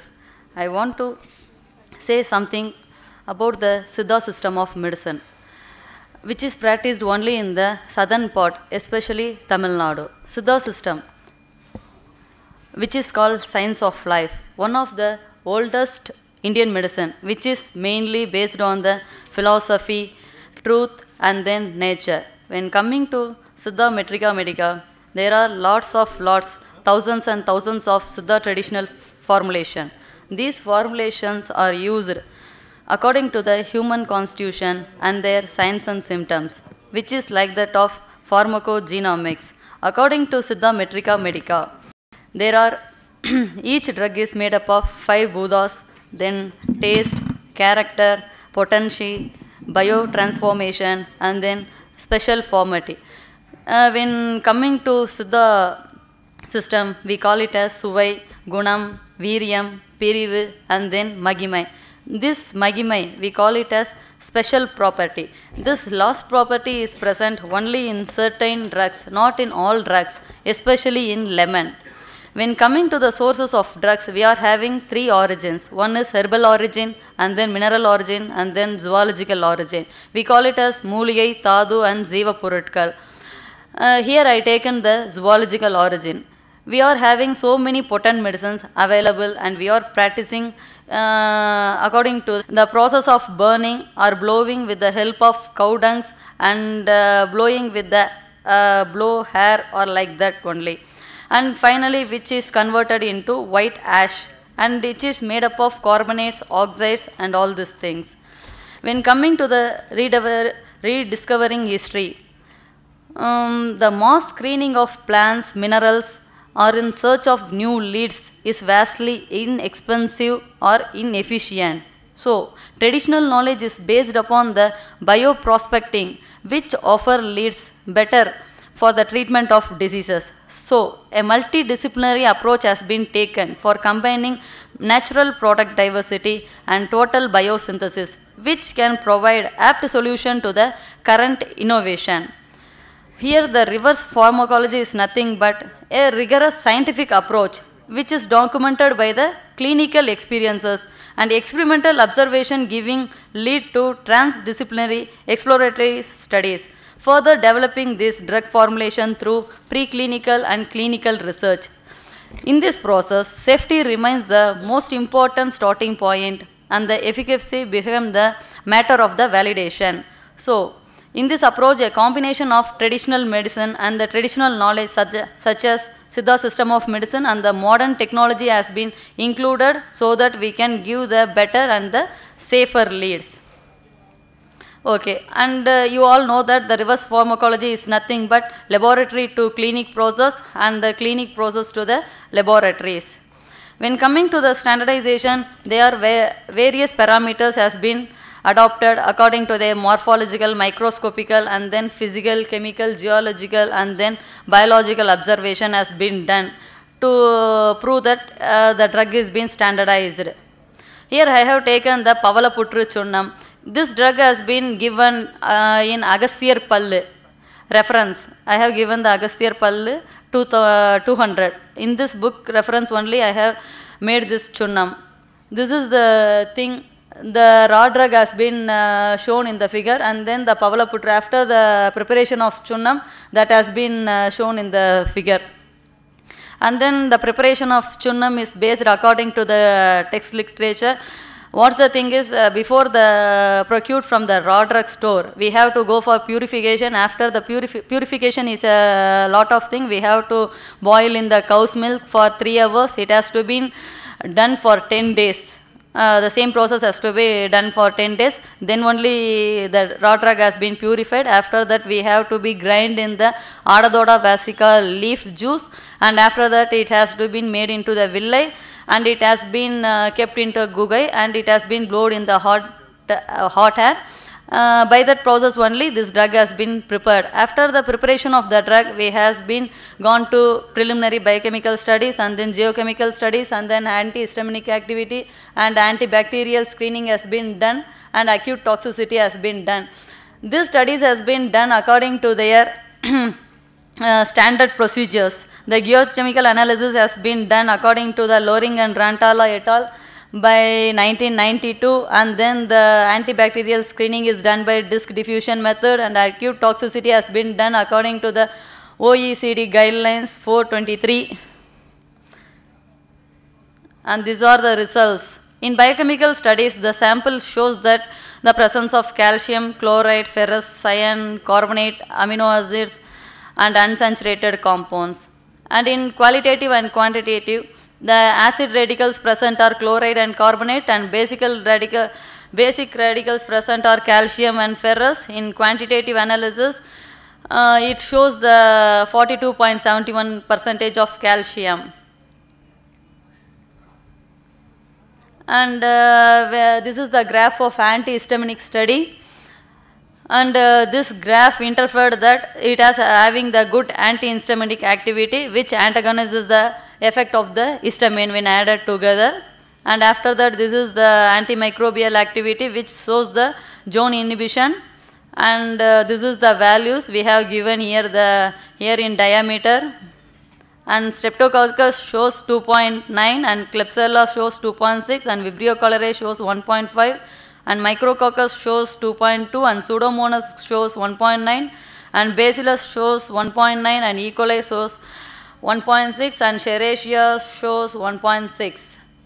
In acute toxicity, this shows no mortality up to 1600 milligram per animal, so it is interfered that the drug is safe up to 800 milligram. It is stopped up to 800 milligram itself.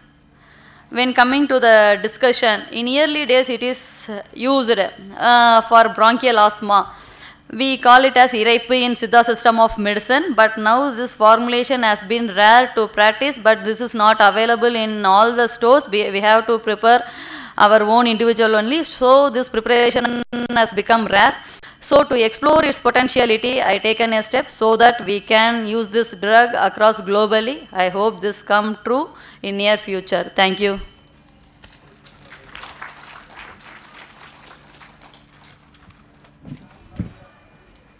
Thank you very much for presenting your work on time. That's very important. And so I do not have any particular question. Any question from the audience? Yeah, my question is, when you boil the raw material in milk for 10 days, how much of actual active phytoconstituents must be coming in milk? For purification only we are going to boil in that milk. After that purification, the raw drug has been taken for that preparation, not that milk. No, that's what I'm saying. So milk is an emulsion. So there would be a lot of phytoconstituents which would go in milk. Yeah. Because this, according to the text literature only, when you are seeing in Ayurveda only, a lot of purification process are there. According to Agasthyar, what he told, only we are doing that process. Okay. One more question is, do the Siddha texts get upgraded? Pardon, ma'am? Okay. No, do these texts, you referred these preparation from a particular text. Yeah. So does that get upgraded as a result of science and technology interventions, or the, you know, the dynamically changing, do they get upgraded, or we stick to what was there before? What's the thing, ma'am, in WHO and Ayush, there are some of the particular books. They have added only 33 books. So lot of books has been not added. So we are trying to add that books, and we have to upgrade that. After only we can go the studies. Thank you. Thanks a lot.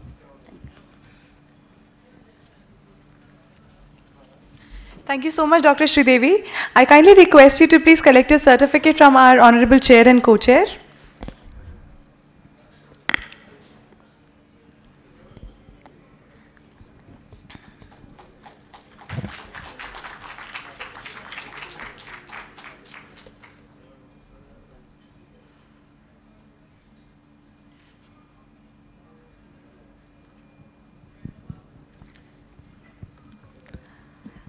Our next speaker for the day will be Dr. Rajesh Shukla. I guess he's not there with us. Let's move on to our next speaker. I would like to call Dr. Arvind Kumar Bhatt from Himachal Pradesh University. He'll be giving a presentation on antimicrobial activity of acacia bark extracts against selected pathogenic bacteria. Please welcome Dr. Arvind.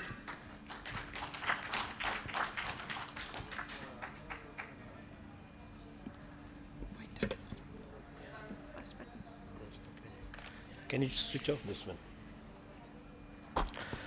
Yes, thank you very much, and very good afternoon. Maybe we had a discussion going on where we have to boil this for 10 days or 5 days or maybe a few hours. So that is the technique and the process by which we can get maximum out of something. I must thank Omics Group to invite me, and my very good friend of mine, and Dr. J.P. Yadav, who introduced me to the medicinal science, although my father was a herbal practitioner, he was Ayurvedic doctor. Basically, I am industrial, I work on industrial enzymes, and this interest of natural resources created by Dr. Yadav and few good friends of mine, I have started working on this. And this work is a very small part, which is a result of the work of 6 years we conducted in Doon Valley and Sirmaur area in Himachal, out of which we collected 315 plants, 315. And these ethnobotanical survey was conducted. And the specialty was, now I'll just repeat that we generally say that US has done this. Maybe Europe has done this, Japan has done this. I think India is richest in traditional practices and the Ayurveda. And we have the richest resources of medicinal plants. My friend Liu, he was telling something about reverse pharmacology. And I want to quote one example right now. Way back in 1996, we stayed together, one of my friends from China, Dr. Young. We stayed for three months together in a hotel. And I remember that we were paid stipend for our weekend person who is knowing this knowledge. So whether there is some scientific base or not. And because I am microbiology, I thought that I may take few plants by which I can correlate this with if there is any compound which is inhibiting the growth of microorganism. That was the scientific base, because the herbal doctor may not know, he knows that yes, it is treated, but I wanted to know whether it is possible or not. That is how, and these are few, around 54 different herbal practitioners over 6 years' time. We surveyed them. And then sometimes there was very, very interesting thing that when we visited them for the first time, they never told anything. When we went them again, and then some of the school kids, we gave them some money so that they can buy their books and all that, promote them. And then when we used these people to interview these people, then they spelled out. They divulged that what is the reason. So based on this, we selected this plant. We had selected 6 plants, but I thought because in this we have got some lead, because this is widely researched plant, and we collected it from Bilaspur area of Himachal Pradesh, and this is known as Katha, Acacia catachu. The bark is extensively used. So, and these the tannin, and these are all under controlled conditions. We processed the material. We took it from the nature and then processed it, dried it, powdered it, used different solvents including water, chloroform, ethanol, acetone for extraction by the already certified method. And this was successive extraction, that once we extracted the water, then went with other, and then the residual material was extracted with the other solvents. So cold, we used core percolation method. Then fixed amount was calculated, and then surprisingly, because time is short, I must tell you, we used this crude extract and compared it with the standards. So we were very, very happy that even this crude extract, by with our few repeated experiments, we were successful in controlling many these pathogenic microorganisms. And these 2 different methods, these are well-known method, Agarwal diffusion method, this diffusion method, this we have tried. So minimum inhibitory concentration we have determined, and it was much comparable. If you are waiting for tea, but I must tell you that if you just see this, we have used streptomycin, we have used this crude extract at minimal concentration, and when you compare that like this, this crude extract is comparable to the certified, purified this streptomycin. So this is quite a good indication of the resource, extract from the resource available in Himalayas, in Himachal Pradesh. So like this inhibitory zone, these are few characteristic features. Determine whether it is working against the particular microorganism or not.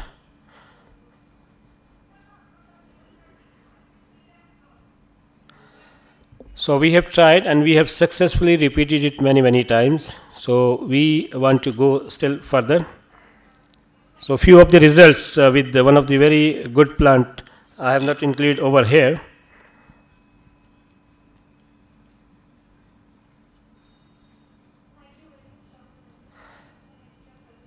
I must conclude over here that yes, because we started with the knowledge available with the local traditional herbal healers, and they have been even we have very I mean, my father was a herbal doctor, he was a Ayurvedic doctor. He used to just feel the pulse of the person and say, okay, have you eaten this thing, or you have this and this. So there is this kind of power in our traditional Ayurvedic system that we can by feeling the pulse we can say that yes, there is some problem with the human system. So we must refine this traditional knowledge, blend with scientific input, and find ways to promote it further. As one of the audience told, that value addition of the system.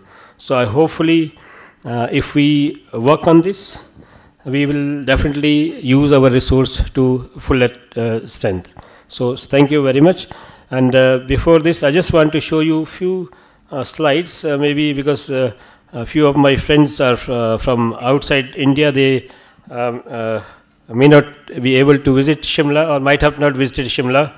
Few photographs I would like to show you, and I was really impressed by one of the speakers from Brownie. She showed very good pictures. We felt that yes, we are in that country for some time. So these are few pictures taken by me from different parts of the hills. This is Mani Mahesh. This is Shimla. Maybe if anyone have visited, you might remember this. These are the human interventions. If you don't behave properly with the environment, what can happen? Yes, you can enjoy tourism in Himachal. This is famous Khajjar in Chamba. This traditional finger millet, one of the nutritious food. Now we are turning from these crops to traditional crops. This is again Chamba. I don't know anybody has visited one of the beautiful place. It is like heaven on earth. This is our university campus, and this is DD Doordarshan Kendra. When it is snow, this is the kind of feeling we have when there is. This is university campus. So I hope I have not bored you. Thank you very much. Thank you. Thanks a lot, Dr. Arvind. Hope we have enjoyed your journey to Shimla. Thanks a lot for showing us. All are invited. You are cordially invited to. Hopefully it's a long journey, but we would like to make it. Even I was telling Mujib, you come to Shimla, you will feel a difference. Okay. We want to come there. Thank you very much, Dr. Bhatt. I like all the pictures. My memory goes back to 1982-84 when I was visiting professor and a guest of Himachal Pradesh government. I remember how cold, even with the small heater in my hotel room, how cold it was. But thank you very much for your presentation. Thanks a lot, sir. And I must tell you, this is not my individual work. This is work done by my team, and hopefully in coming years we will be able to do something more better. All the best for that. Any question from the audience? Okay. I think everybody is waiting for tea. Yeah, of course. I waited them long. I think the wait is going to get over now. Thank you so much, Dr. Arvind. I kindly request you to please collect a certificate from our honorable chair and co-chair. And yes, the awaiting moment is over. The tea break is here. And after tea break, we are going to have a presentation by Dr. Kumar Sai, Dr. Aparna, Dr. Muhammad Ali, and Dr. David. So we'll be having a short tea break for 15 minutes, and we'll be resuming the session by 4:30. Thank you so much. Enjoy the tea.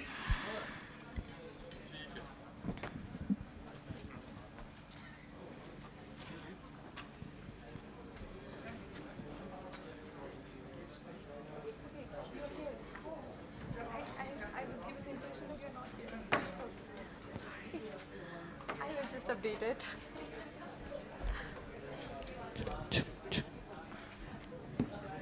Dr. Navarro. Okay, we have your presentation. Which one, sir? Thank you so much. I'm so sorry for the inconvenience. Sorry, I'm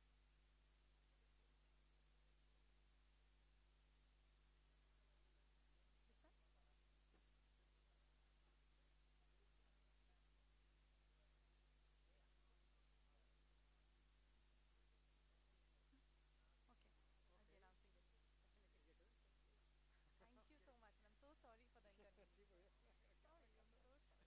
Thanks a lot.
We are soon going to start with our session.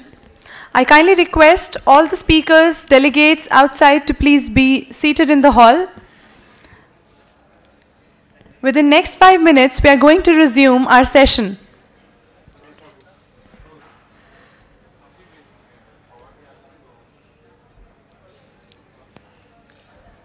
Watch the live streaming of this event at www.youtube.com/Omics International.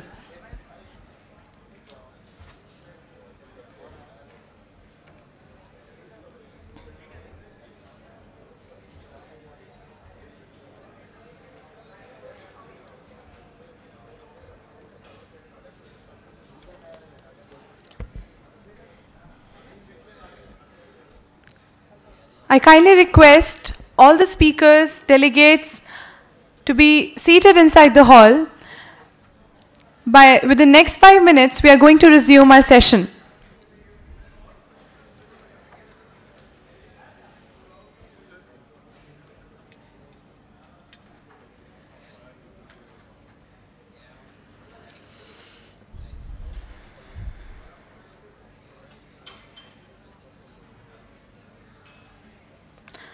Our upcoming speakers would be Dr. Kumar Sai Sailesh, Dr. Aparna Saraf, Dr. Muhammad Ali, Dr. Roberto, and Dr. David.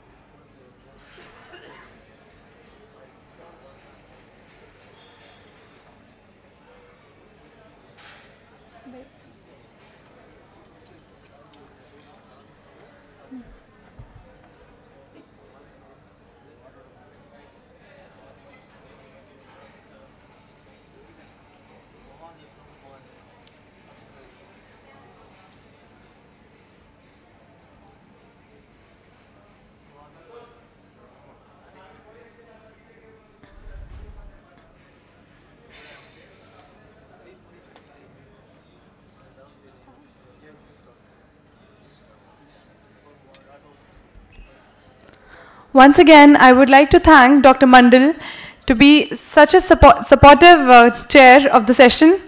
And I think we are going to start with the next presentation. I would like to call Dr. Sailesh on the stage. Do we have Dr. Sailesh with us?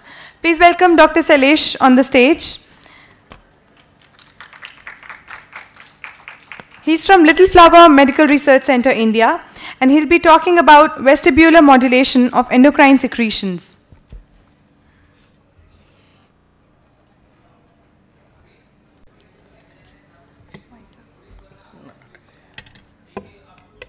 So good evening, one and all. So let me start my talk with the blessings of famous personality. So this personality is very much related with the medical field. So far, we have succeeded in the transplantations of liver, kidney, etc. But if you see, he is the first person who has undergone transplantation of the head, which we have not so far succeeded. Now, before starting my talk, let me tell you why we have undertaken this research. According to statistical analysis by Silicon India, it came into light that around 20 students are committing suicide in India per day. The one and only reason for all these suicides is the stress. Of course, stress is life and life is stress. And all of us might be exposing to some or other type of the stress. The stress up to a level is beneficial. At the same time, if it is in excess, it will cause deteriorating to our body functions. So with a divine intention to decrease the suicidal rates in our country and to make the education free of stress, we have started working on controlled vestibular stimulation. So myself and my guide, Dr. J.K. Mukherjee. As it is divine intention, Indian Council of Medical Research accepted to fund this research. So far our publications in 2013 on vestibular system. So we have published both national and international journals. So as a part of our research, I am now presenting in front of you the vestibular modulation of endocrine secretion. So this research, you say, it is like a cave. We have started excavating a cave. Now we are finding so many roots of it. So one of the root I am presenting in front of you, the vestibular modulation of endocrine secretion. And this work is in progress in Little Flower Medical Research Center, which is associated with Little Flower Hospital and Research Center, Kerala, India. Now the question is, what is this vestibular system? It is the very simple, very minute receptors which are located in the inner ear. And this receptor is mainly meant for sense of balance, that means for balance and equilibrium. Now the next question, when it starts functioning? It starts functioning from 5th month of the gestation. So immediately a question arises, what it does during 5th month of gestation? So what is its function before the birth? It is very important for normal growth and development. Not only for this, it is also important for development of the speech, motor development, learning and memory, immunity, decreasing self-stimulation, increasing postural security, increasing concentration and attentiveness, increasing body awareness, calming effects, maintenance of muscle tone, improving circulation, improving respiration, and might involve in thermoregulation. So keep up your walking regimen as long as you can. So this is a most common suggestion that is given by a gynecologist to her patient. You see, usually they will advise the pregnant woman to walk. Why? Because the amniotic fluid which is present around the fetus, that gives a buoyancy effect, exactly what our CSF is giving to the brain. So when mother is walking, the fetus will get the effect of rocking. That rocking effect will stimulate the vestibular system, which causes growth and development of the fetus. What is the proof? This is an experiment conducted in Thailand. They trained pregnant women to rock themselves every day for 10 minutes, and they testified it helped a lot for growth and development of the fetus. 82.2% of hospitals in US, they are rocking the premature babies. That means the vestibular stimulation. So vestibular stimulation after the birth. This is called a chair spinning experiment conducted in 1977. Here the researcher sat on a rocking chair and he made the baby to sit on his lap and he started rocking. And you know what is the result? The babies loves this experience and they expressed it through laughing and babbling. Vestibular stimulation in school children.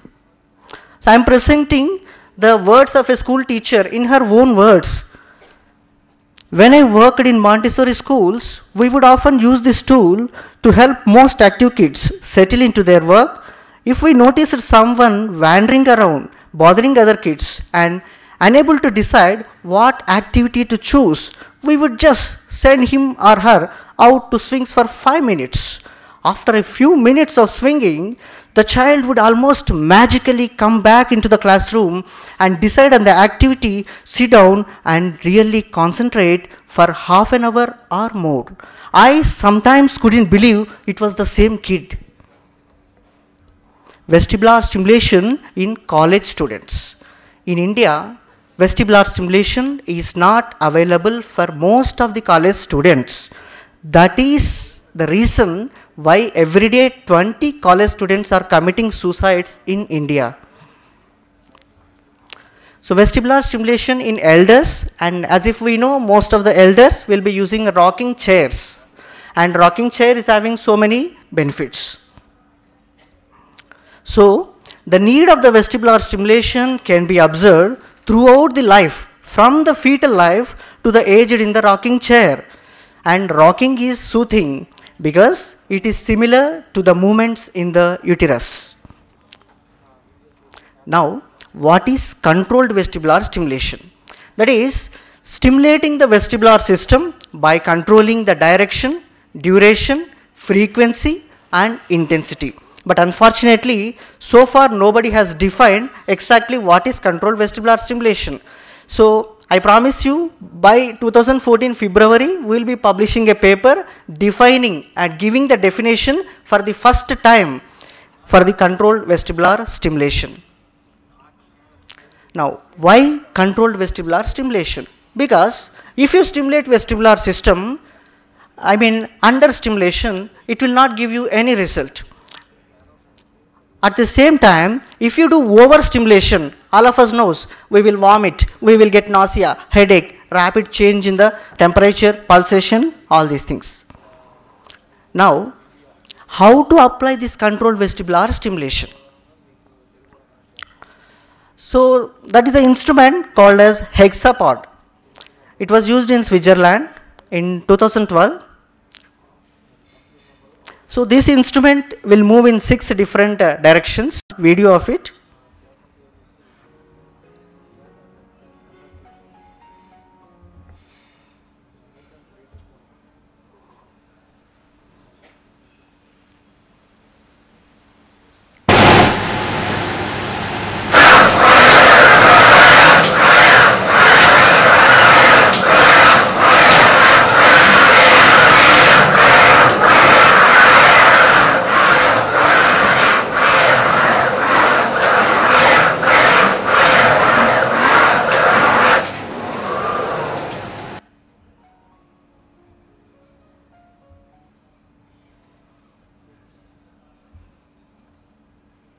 So that is how that mission will work.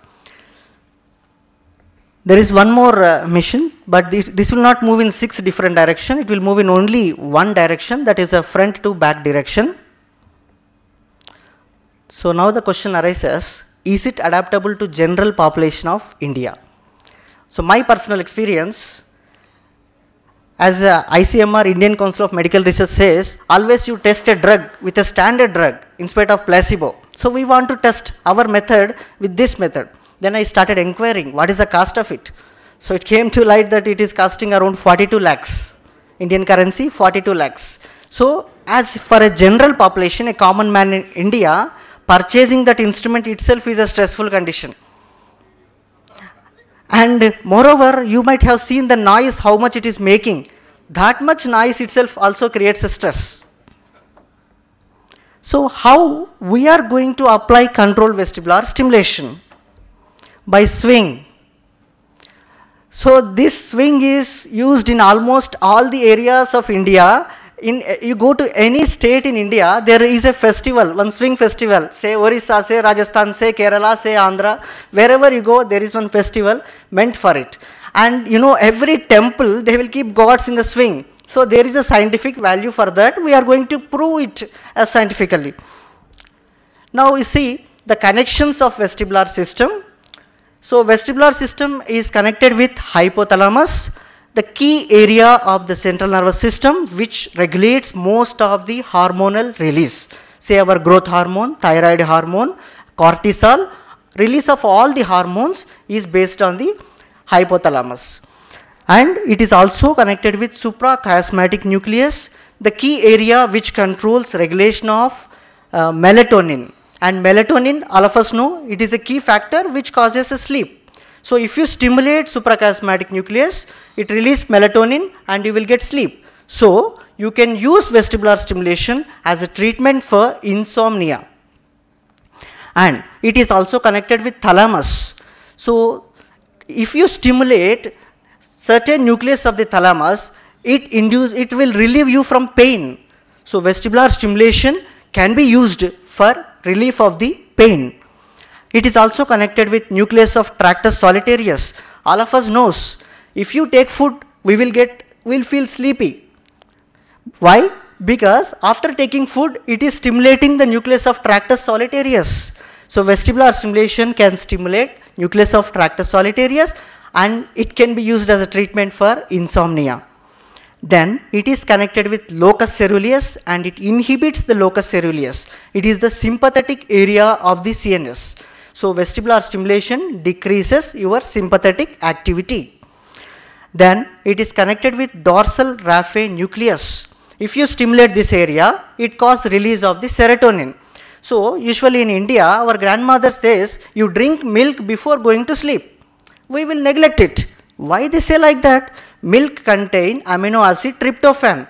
That tryptophan converts into serotonin. Serotonin ultimately converts into melatonin and causes you to sleep. So ultimately vestibular stimulation is increasing your serotonin level which converts into melatonin. Then it is also connected with hippocampal formation, the key area for memory. And this is the area where your short-term memory converts into long-term memory, process called consolidation. So vestibular stimulation will improve your memory. Then it is connected with cerebellum, which is the most which controls the coordination of your body movements. Then connected with basal ganglia. And you see, if someone gets Parkinsonism, ultimately what the doctor will do, he will inject L-DOPA.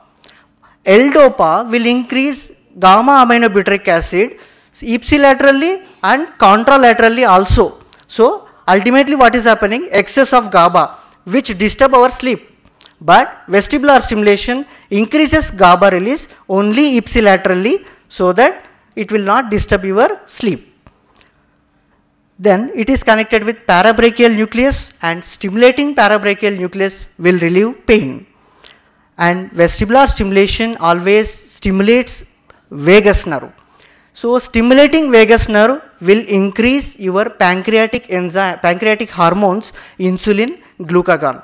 So it is proved that vestibular stimulation increases insulin and glucagon level but inhibits somatostatin level, so that you can apply vestibular stimulation as a treatment for stress-induced diabetes. Then vestibular stimulation inhibits attention areas of the brain like visual cortex. If you take an example, a soldier who is fighting in the war, even 1 or 2 bullets in his body, he might not aware of the pain. Why? His attention area is inhibited that time. The same function vestibular stimulation is doing.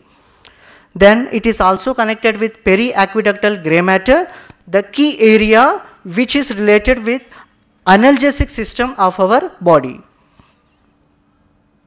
So this is a diagram which is showing the connections what we have already discussed. So this is the how vestibular system is connected with the nucleus of the basal ganglia. So it influences the substantia nigra.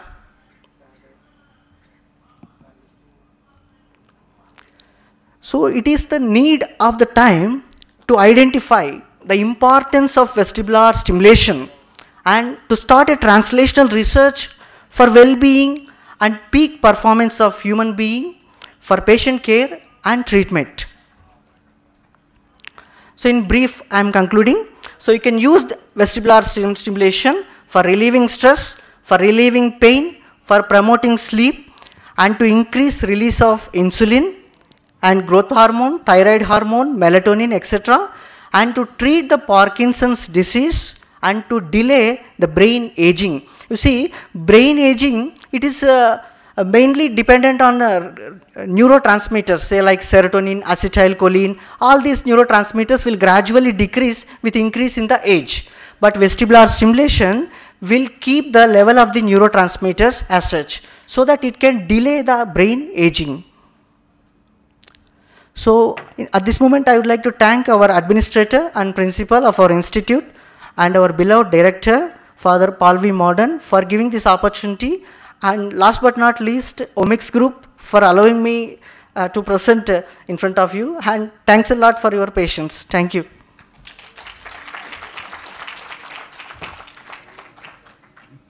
Thank you very much for your nice presentation. And I would say it's a learning and stimulating, and I tell you why. You said milk promotes sleep. I tell my patient many times in my office, that's one of the biggest problems in the Western culture. Oh, cannot go to sleep, and they sleep medicine. Lots of 3, 4 different sleeping medicine. I don't write, but the primary care physician write. They cannot believe in simple things. You know why? I give you an example. They do not believe each other. I met a lawyer, very good, very powerful lawyer, Augusta, Georgia, and he became my private patient. So I used to talk with him a lot. I used to ask him, what's your most important client? He said, women.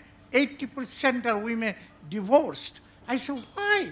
Why is this? He said, they don't love each other, they cannot believe each other. So no matter what you and me tell, that, well, drink milk, a cup of milk before you go to bed and you can go to sleep. They won't believe. They will buy medicine after medicine. Similarly, I tell constipation, big problem in the Western culture. Buy all these medicine for it. I say, use okra, which is a lady's finger. That will relieve your, cannot believe anything. So what I'm telling you, what you have told is all true, but sometimes very difficult to prove simple thing. Life become more complicated. You make your life complicated, you of course will stress. Every family in the US, they are full of stress. Why? Because they cannot believe simple thing, cannot live a routine life, you know what I mean? So you have done a wonderful job. Sir, that's why, sir, to make everybody to believe, we are proving it with biomarkers. Actually, we are working on vestibular stimulation as a natural method to relieve stress. And we are using different biomarkers. So we will prove that these biomarkers are coming down, so that we will make them to believe. You mentioned about Indian Medical Research Council. You got a grant. I'm glad you got a grant. Yes, sir. ICMR. You know, I invited a NIH grant writer, NIH grant reviewer, one of the conferences. How they decide? They go to the office, go and have a fight with the wife, and they read your abs. Oh, no good, rejected. I have seen over and over again all of these things, you know. Thank you, sir. Thanks a lot. Any questions from the audience? Thanks a lot. That's an interesting presentation. Thanks, sir. Thanks. Thank you so much, Dr. Shailesh. Really wonderful presentation, and we have got such an informative piece of, the milk is responsible for sleep. This is amazing. So, congratulations. Thank you so much. Moving on further, we'll move on to our next speaker, Dr. Aparna Saraf from the Institute of Science. She'll be talking about chemical fingerprint profile and antibacterial studies on Piper. Please welcome Dr. Aparna.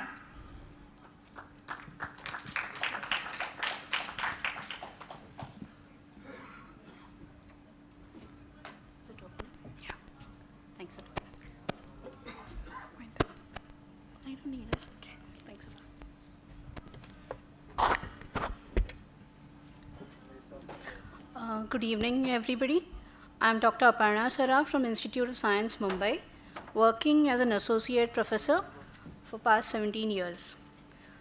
Well, I'll be talking about chemical fingerprint profile and antibacterial studies on Piper longum.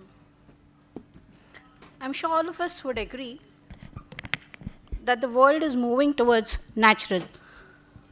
Herbal products are coming into great demand, and the pharmaceutical industry is looking at plans for new sources of drugs. Looking at the Indian scenario, well, India is a veritable emporium of medicinal plants. I'm sure all of you agree with that. We have immense biodiversity in India. This can be reflected from the fact that out of the 36 major hotspots all over the world, in India we have 3, namely your Western Ghats, the Eastern Himalayas, and the Western Himalayas. So what makes these plants so important? What gives them this medicinal property? It's basically that the medicinal property is attributed to secondary metabolites. Our work is basically developing chemical fingerprints of these secondary metabolites and trying to make use of these secondary metabolites for therapeutic uses. The question arises, why do we need these chemical fingerprints, the need for the development of a chemical fingerprint? Well, quality control and quality assurance, these are challenges because of high variability of compounds involved. A chemical fingerprint would definitely represent appropriately the chemical integrities of the herbal medicine, and the fingerprint would serve as a tool for identification, authentication, and quality control of herbal drugs. That's the reason why we are working on this chemical fingerprinting. There are different ways by which you can do it. Chromatographic techniques which you can use are the TLC, the HPTLC, the GC, the HPLC, and of course features. What we are concentrating here is HPTLC because it allows you multiple sample analysis. The plant which I in my lab along with my students, we do this work. One of the plants chosen here is Piper longum, belonging to family Piperaceae, known as Piperi. The site of collection is the Western Ghats in Maharashtra. I just cited a few of the medicinal values. These are established values. This is the plant, what we are talking about.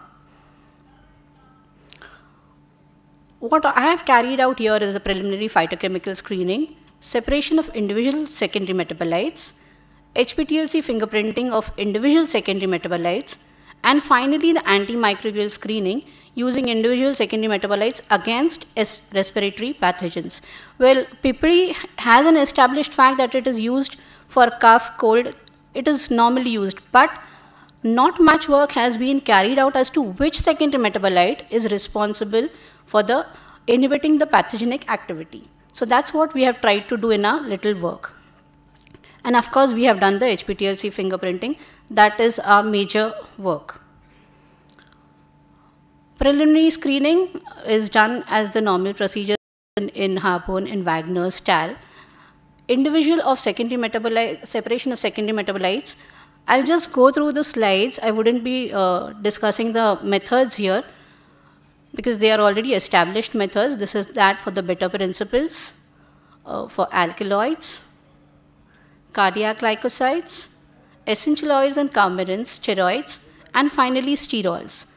So these are the methods which we have taken for separation of individual secondary metabolite. These are the conditions which we have maintained for our HPTLC studies. Let's come to the results. Well, our preliminary screening showed us the presence of alkaloids, cardiac glycosides, saponins, steroids, anthraquinones, flavonoids, and tannins. This is what is the profiles that we have developed of individual secondary metabolites. This is the first profile of steroids.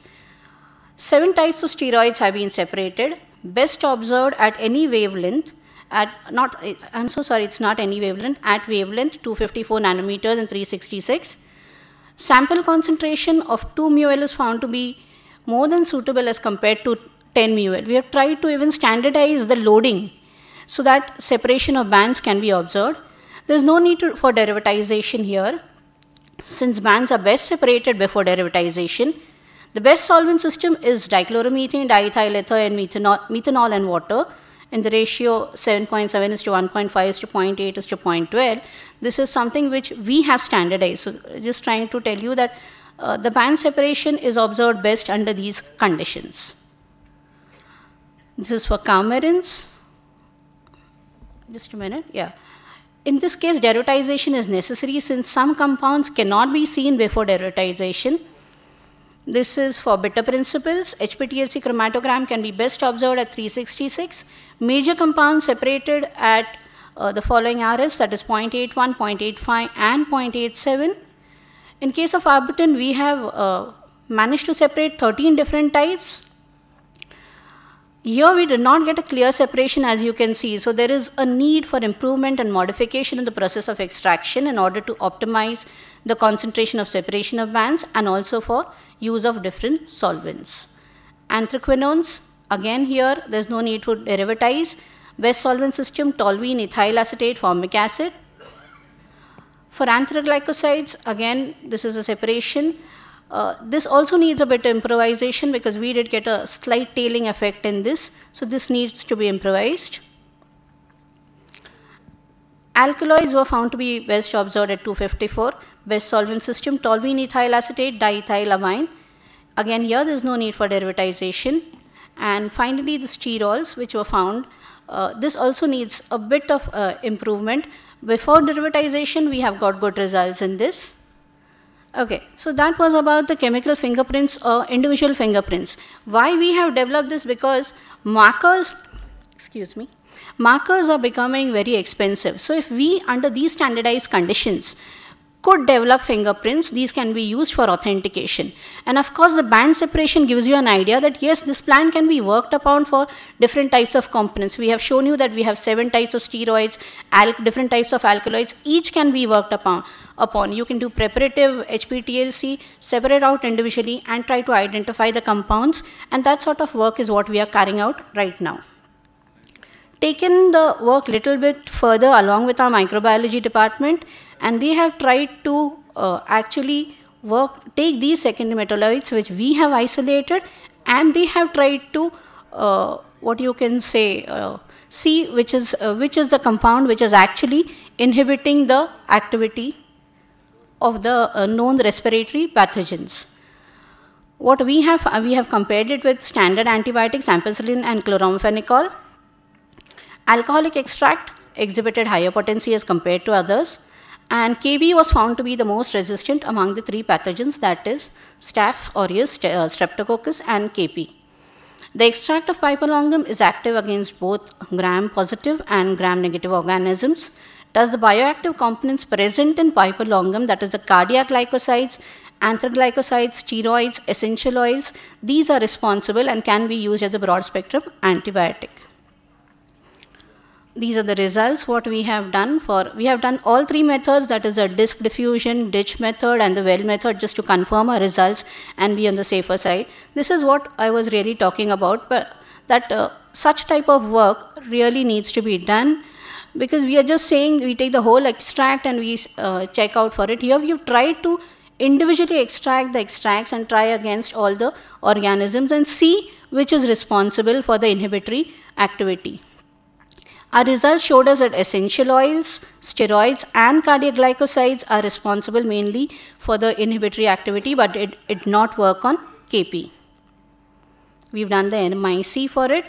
This is the agar disc diffusion, the well diffusion, and of course these are the plates which we have developed. Yeah. So finally from our studies we could conclude that of course standardization of plant materials is a need of the day. An HPTLC fingerprint is suitable for rapid and simple authentication. The HPTLC fingerprint developed may serve as a supplement chromatographic data, and information thus generated may be explored further as a tool for standardization. HPTLC analysis revealed a better separation of individual secondary metabolites. The present study revealed that the plant is a good source of secondary metabolites. Presence of different types of secondary metabolites such as alkaloids, steroids, sterols, cardiac glycosides, essential oils, anthroglycosides, anthraquinones, coumarins, arbutin, flavonoids, and beta principle. It also revealed the exact quantity and the solvent system required for the better separation of these compounds. We could conclude that these plant-derived bioactive compounds, in addition of being developed directly as drugs, can serve as a prototype drug molecule known as lead compounds and pharmacological probes to better understand biochemical and physiological mechanisms. In addition to this, the medicinal use of secondary metabolites from these plants can also serve as pharmacological tools to help explain the mechanism underlying human diseases. Thank you once again. These are the references which I have used. Thanks a lot. Any questions from the audience? Yep.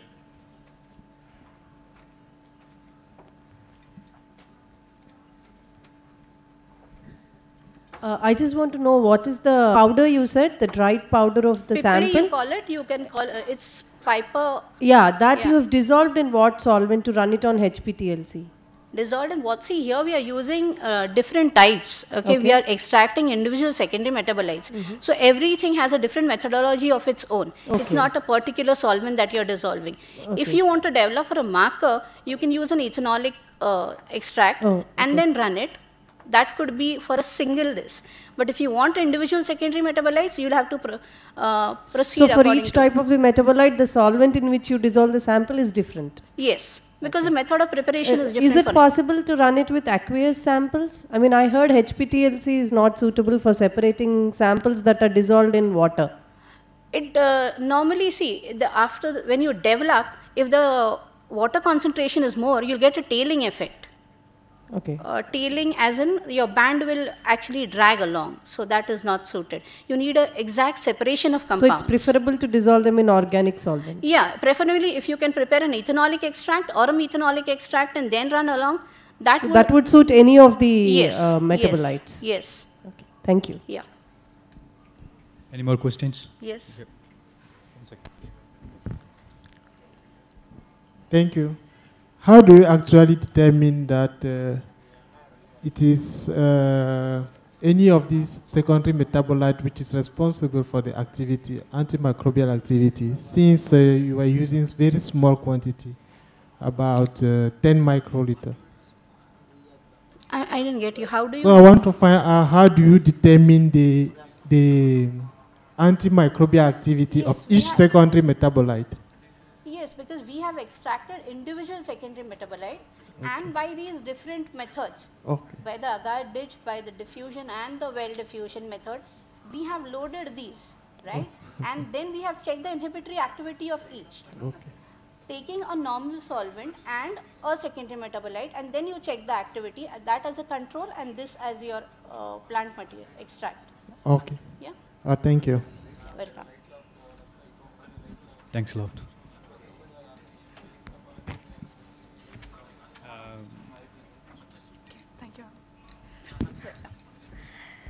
Thank you so much, Dr. Aparna. That was really a very nice presentation. I kindly request you to please collect your certificate from our Honorable Chair and Co-Chair. Our next speaker for the day would be Dr. Mohammed Ali from Mahavir Cancer Institute and Research Center, India. He'll be going to talk about immunomodulatory effect of ashwagandha on cyclophosphamide-induced toxicity in rats. Please welcome Dr. Mohammed Ali.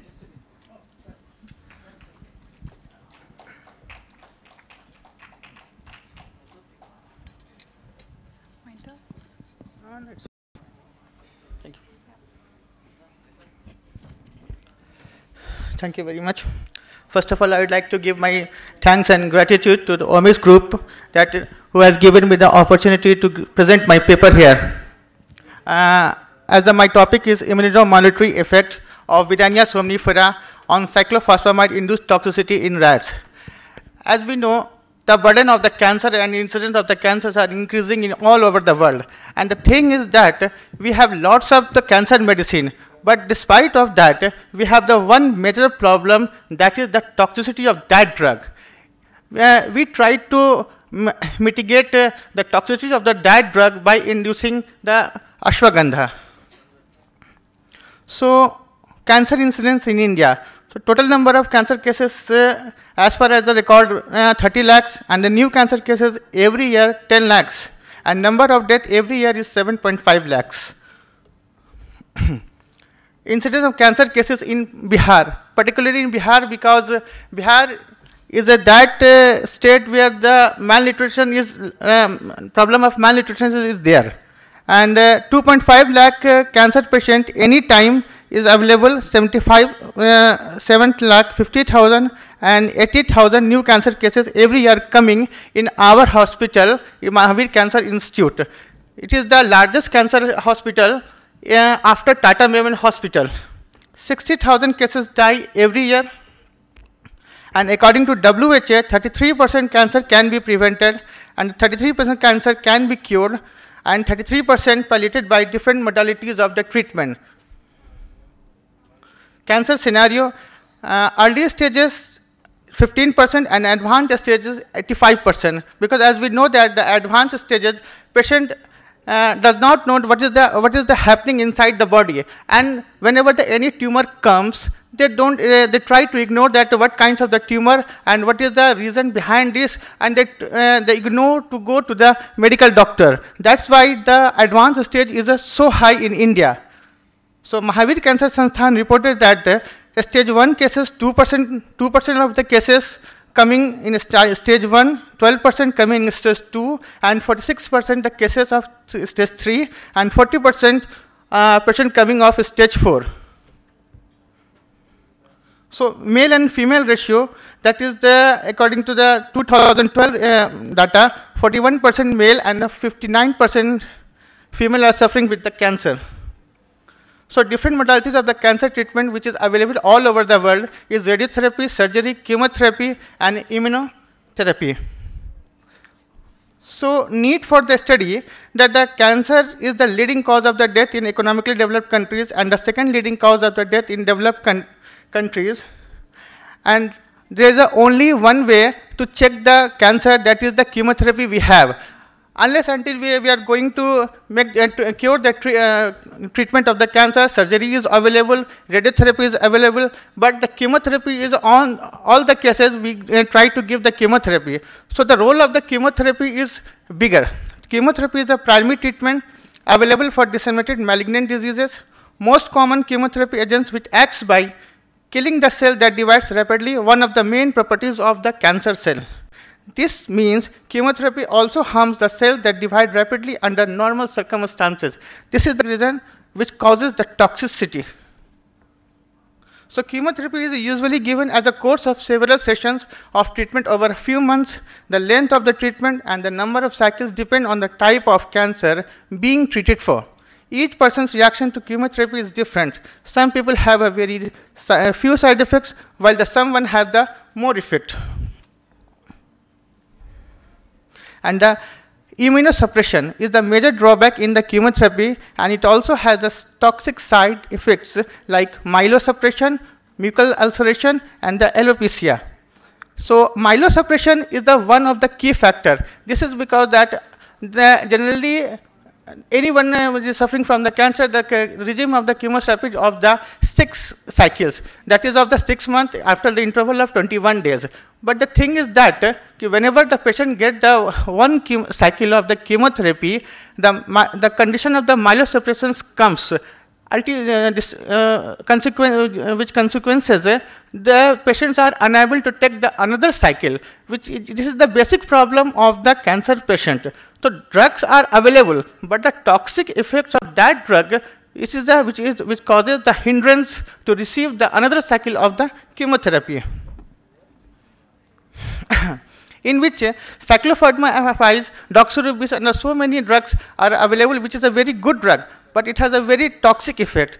That is why cyclophosphamide is one of the most widely used broad-spectrum anti-tumor agent.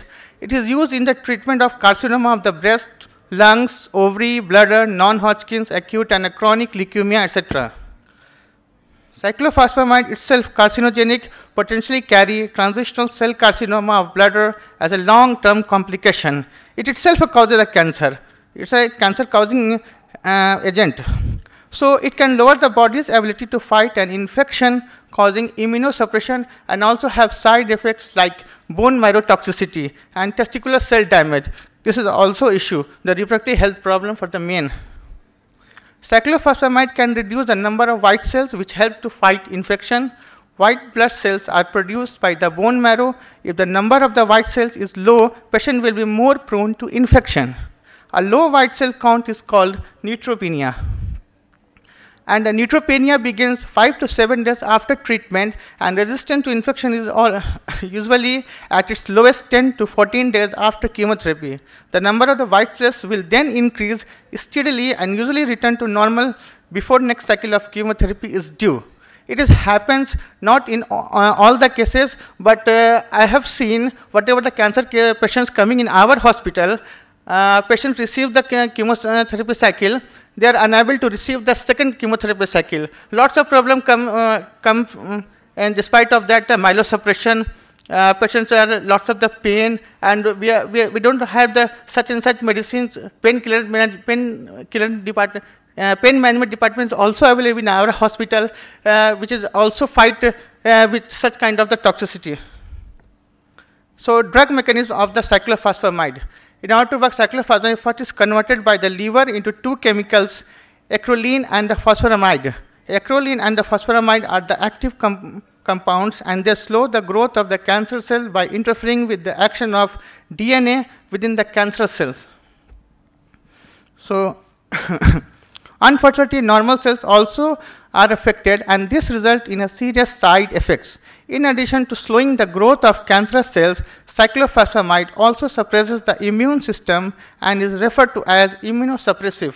And cancer is itself an immunosuppressant disease. So both the way patients are suffering from the immunosuppression.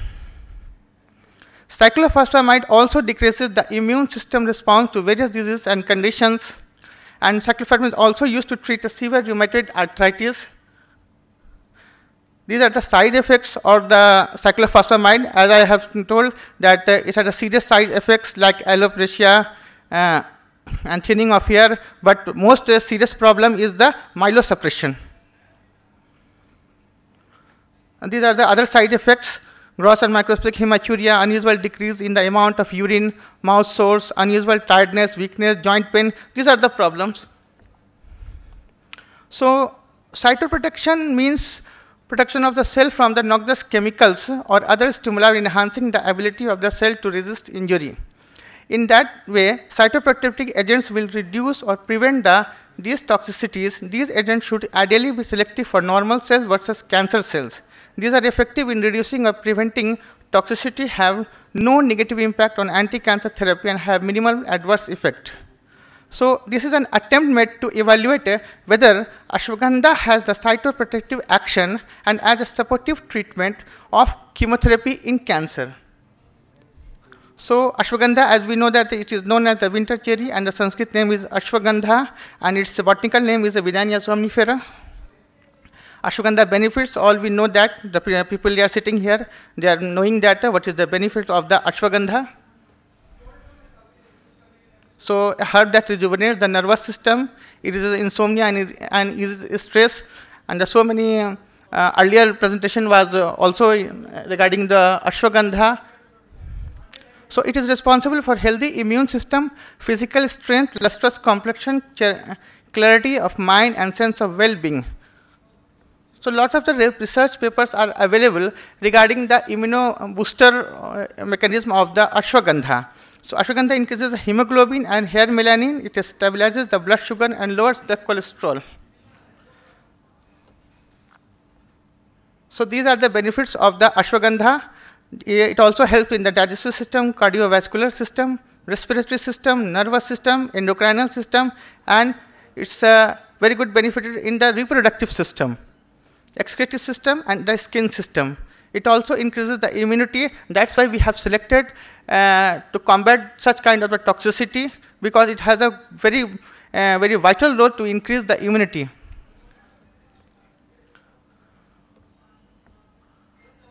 So, in which form ashwagandha is available? So, I think that people are knowing that it is available in the market, in the powder form, in the capsule form, and the root form is also available. We have used as an extract of the root. So, these are the doses. Yeah. The action of Vidania somnifera on the immune system are subtler than simply suppressing the immune inflammatory response. Vidania somnifera modulates the immune response, increases the expression of T helper cytokines, as well as CD4 and CD8 counts, and natural killer cells. So, in the present investigation to combat the toxicity of cyclophosphamide, aqueous extract of immunomodulator plant like ashwagandha was studied against toxicity of cyclophosphamide. So, what is the strategy I have taken? That after administration of cyclophosphamide at the rate of 250 milligram per kg body weight, that I have chosen the high dose, so to increase the large amount of the toxicity. So, by gastric intubation method to rats, the marked reduction in total count of the WBC, RBC, and PET cells were observed on day 4th.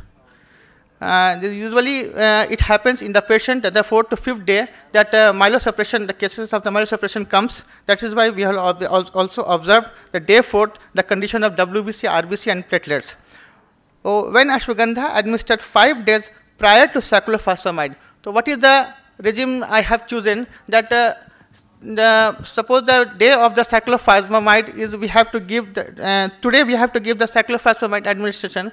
So, before the cyclophosphamide administration, 5 days prior we have chosen to give the ashwagandha, so that increases the immunity too high. As we have and continued it for the further 15 days, then significant increases in the total count of WBC, RBC, and platelets were observed. So, these are the materials and the methods. So, we have experimentally designed all the, these are experimental group control cyclophosphamide, and the third group is ashwagandha along with cyclophosphamide. So, these are the findings where the control group we can see the hemoglobin percentage, and after giving the dose of the cyclophosphamide, see the hemoglobin percentage went down to 52, and hemoglobin, cyclophosphamide and ashwagandha both we have given 5 days before and continued for the further 15 days, it comes to 77. It means it maintains the hemoglobin, RBC, WBC, and platelets. So, thus finding of present investigation showed that therapeutic potency of ashwagandha ameliorate the toxicity produced during cancer chemotherapy by mitigating the bone marrow suppression. Thank you.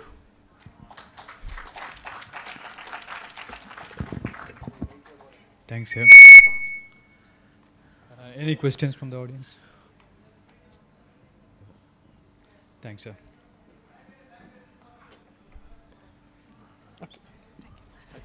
Thank you so much, Dr. Mohammed. It was a very nice presentation. I kindly request you to please collect your certificate from our chair and co-chair.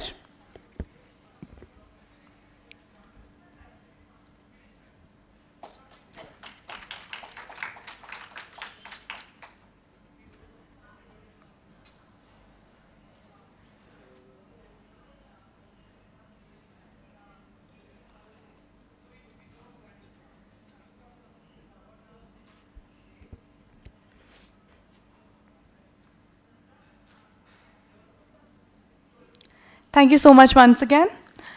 Next speaker I would like to call upon the stage is Dr. Roberto Campos Navarro.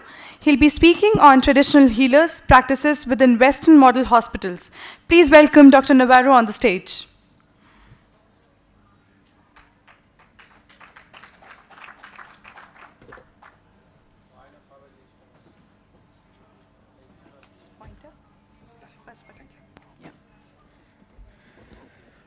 Good afternoon. I will be presenting on behalf of Dr. Roberto Campos.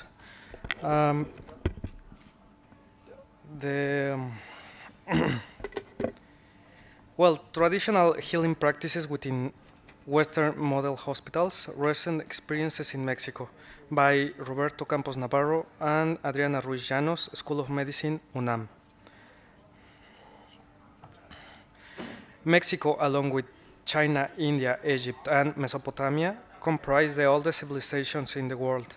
As a result, traditional Mexican medicine has a long history. This traditional medicine has its human resources, as well as material resources such as medicinal plants, and a Mexican-style sauna-like bath called temazcal. Traditional Mexican medicine has symbolic resources. For example, the evil's eye. There are also manual procedures and rituals. In the pre-Hispanic age, hospitals did not exist. Conquerors and colonizers introduced the idea of hospitals to Mexico. After the independence in 1821, mixed hospitals where traditional therapies worked did not exist. It wasn't until the end of the 20th century that mixed hospitals were created. During the colonial Spanish period, separate hospitals were founded for the first time in the Americas. Hospitals for Spaniards and hospitals for indigenous people. In the latter, traditional therapists were allowed, such as herbalists, midwives, and those in charge of the temazcales. The most significant example is the Real Hospital de San José de los Naturales, founded in 1531.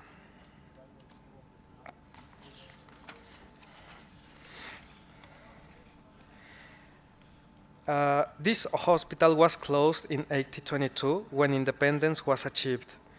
Subsequent hospitals did not allow indigenous healers to practice.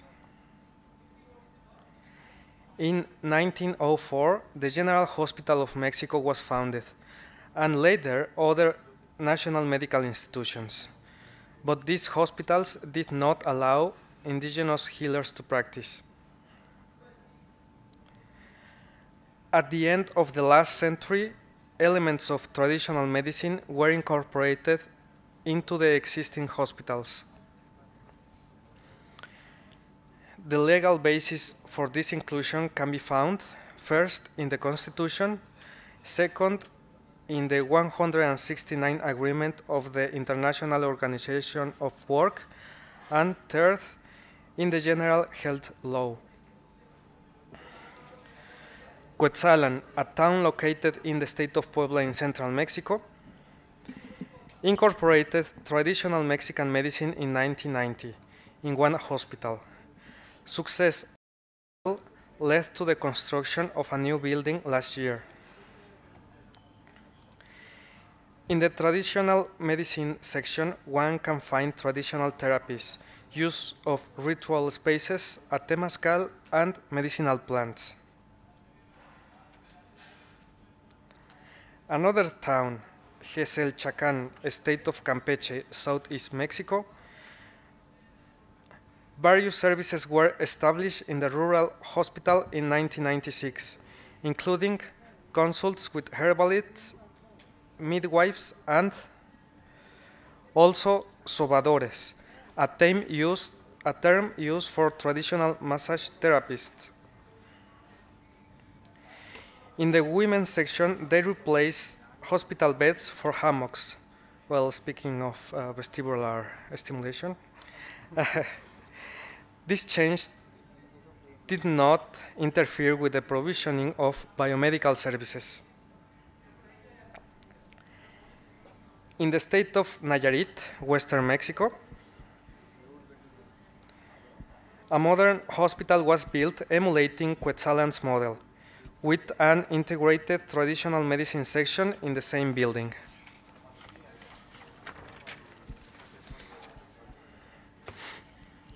But still, no adaptations have been done in the labor and delivery area. In the southern state of Chiapas, 2 hospitals were built. One in San Andres Larrainzar, with consultation rooms for midwives and a poorly constructed temazcal next to the hospital. Another one in San Cristobal de las Casas, another town, in 2010, which is a modern hospital. This hospital is called Hospital de las Culturas because it has both traditional and biomedical medicine areas. This hospital has a temazcal, even though it's not used as a steam bath sauna. Finally, in Amealco, in the state of Querétaro, in central Mexico, in April of this year, a clinic with the participation of 2 traditional healers was opened. With its traditional medicine consultation rooms, herbalists, midwives, and a functional temazcal, this clinic does, in fact, work. Its warehouse holds medicinal plants under the protection of Virgin Mary, the principal religious Catholic image of Mexico. The common characteristics of these hospitals are they have a recent creation. They have been gradually reproduced. They are located in distinct indigenous regions. They provide basic biomedical services. They are closely related with traditional medicine, and the subordination of traditional to biomedical medicine is still persists. There has been an acquisition of novel experiences in the administrative area. Among the positive aspects of these hospitals, we can name, they offer basic biomedical attention, they aim to solve health problems in indigenous regions, the basic services are not just reduced to emergencies, internal medicine, surgery, obstetrics, and pediatrics. Maternal and infant morbidity and mortality have been reduced, and they offer services with an intercultural orientation. The hospitals in the states of Puebla have multiplied. They try to maintain a positive relationship with traditional healers. This is the hospital in the town of Huehuetla, Puebla. The most notable negative aspects are a lack of consultation with indigenous people about the building and location of the hospital projects, errors in the construction and design of the temazcales, absence of training in interculturalism among the health personnel, deficient communication between health personnel and patients and family members, intercultural mediators, imposition of obstetric furniture, insufficient supplies for traditional therapists, and subordination of traditional therapists to their biomedical counterpart. In the case of Hospital de las Culturas, a mistake was building beside the municipal cemetery. One section of the hospital was even built on top of the cemetery. There is an absence of mediators at the entrance of the hospitals, where they would speak to patients in their own language. There are construction and design flaws in the temazcales because the entrance should be small, and they should not have central ventilation. The labor and delivery area does not have intercultural adaptations, and it's rarely used. The use of the obstetric table does not correspond with the local indigenous culture, which is the Mesoamerican position, which is birth on a squatting position with the husband's support. Here is another version. There is a subordination of the midwife in the hospital in Nayarit. They only pay her for prenatal attention, and they do not allow her to attend births. The economic support established by the General Health Law is inexistent. In conclusion, the inclusion of traditional medicine in Western-style medical services poses a novel experience in Latin America, along with other cases in Chile, Bolivia, Peru, Ecuador, Venezuela, and Colombia. The incorporation of traditional medicine in hospital spaces is beneficial and corresponds with the healthcare recipients in these areas. Health problems can be solved using both types of medicine. The most common illnesses and death rates are reduced because they provide basic biomedical attention. The main challenges are overcoming the institutional deficiencies and the subordination of traditional practices established by biomedicine. And finally, this is a painting by the great Mexican painter Diego Rivera, where the relevance of both types of medicines is shown, biomedicine to the left and traditional medicine to the right. Both are equally important. Thank you. Thanks a lot, sir. If crowd is wondering, what's going on stage, why people are gathered, just because it's a speaker's son who is translating everything for the speaker. So you can imagine it's his father and son, and son is representing his father. Thanks a lot. What's your name, sir? Thanks a lot. And any questions from the audience, we can take. No questions. Yeah. You can collect your certificate. Thank you so much, Dr. Roberto. Please collect your certificate. Please give them a big round of applause. This is really appreciable.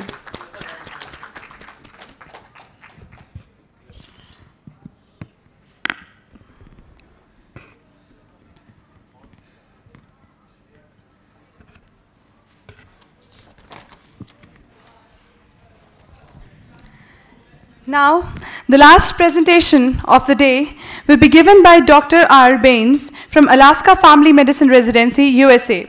He'll be speaking on the aspects of traditional medicine. Please welcome Dr. David on the stage.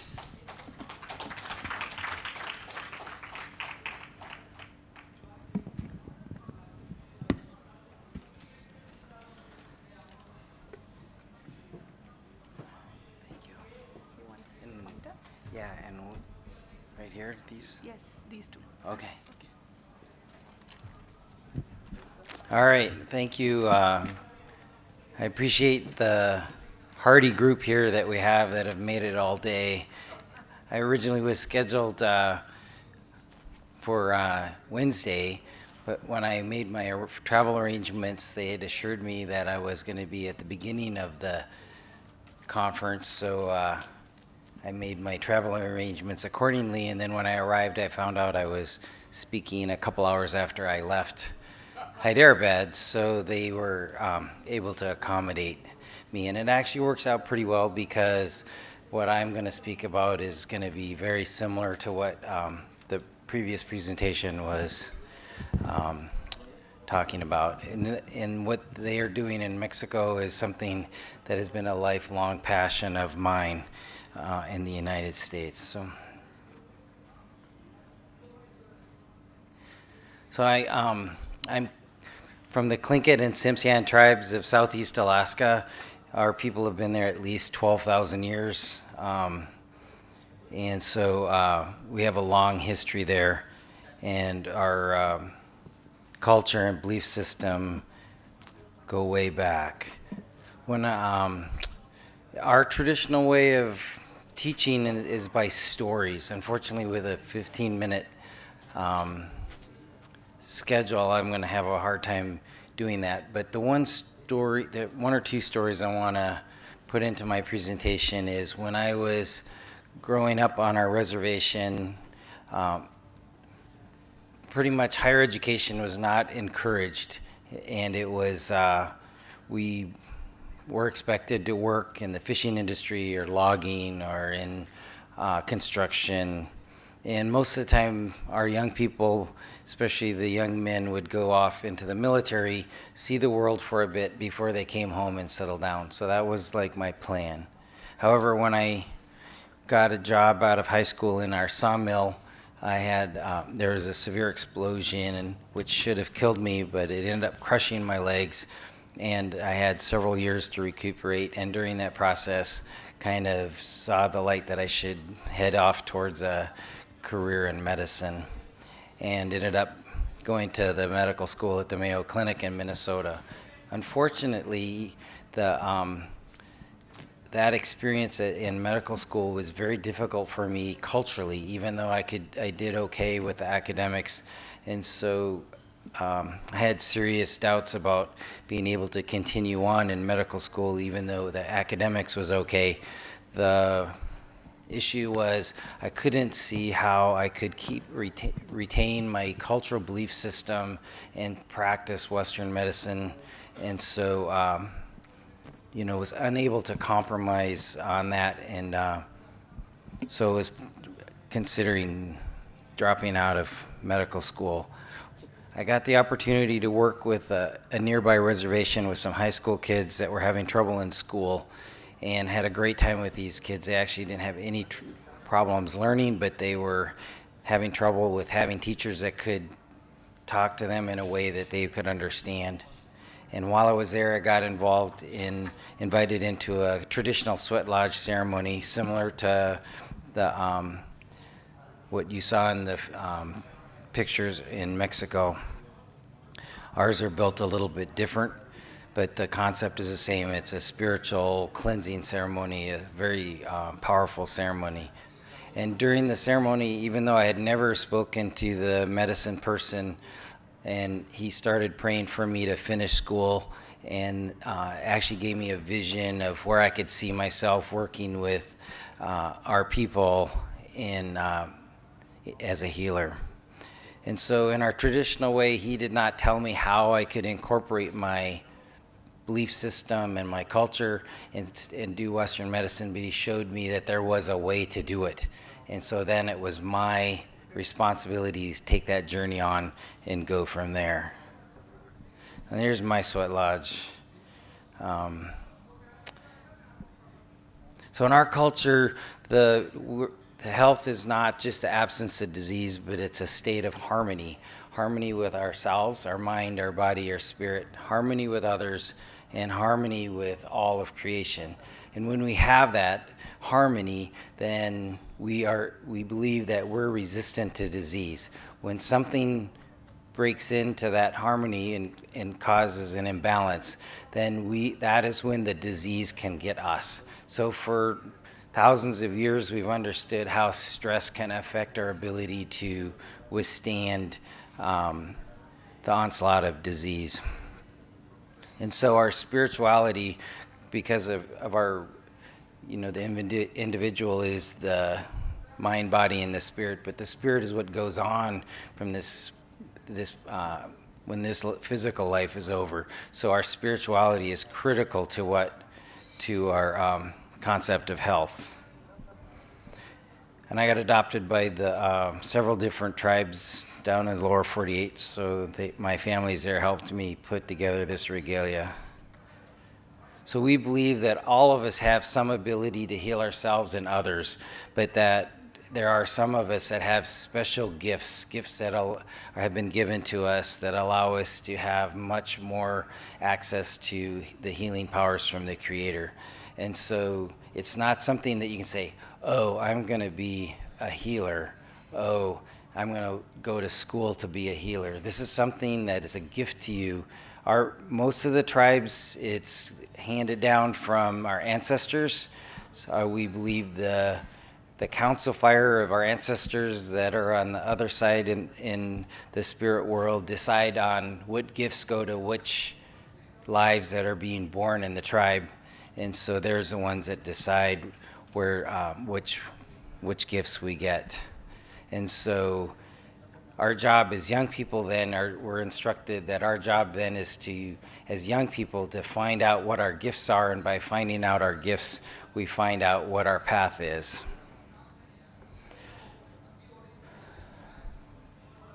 So in our traditional medicine, like we do have people that do herbal medicine, we do have people that do diagnostic, in some tribes they're called tremblers, we do have people that do healing touch kind of medicine, but for the most part of the over 500 different tribes, the traditional medicine was predominantly a spiritual healing. Because what would happen is that the medicine person would find out what was wrong with how the person got out of balance, reinstate that balance, healing that person from the inside, and treating the cause of the illness, not just the symptoms. So in our culture,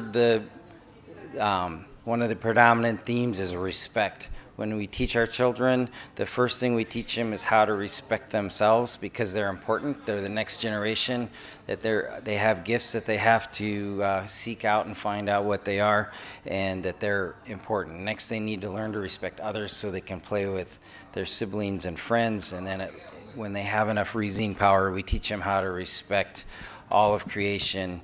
And then we also aren't really teaching them about learning how to get more power and more money, but really we want them to teach them every day their job is to seek personal perfection, where they're the best human being, the best husband, the best father, the best wife, the best student each day.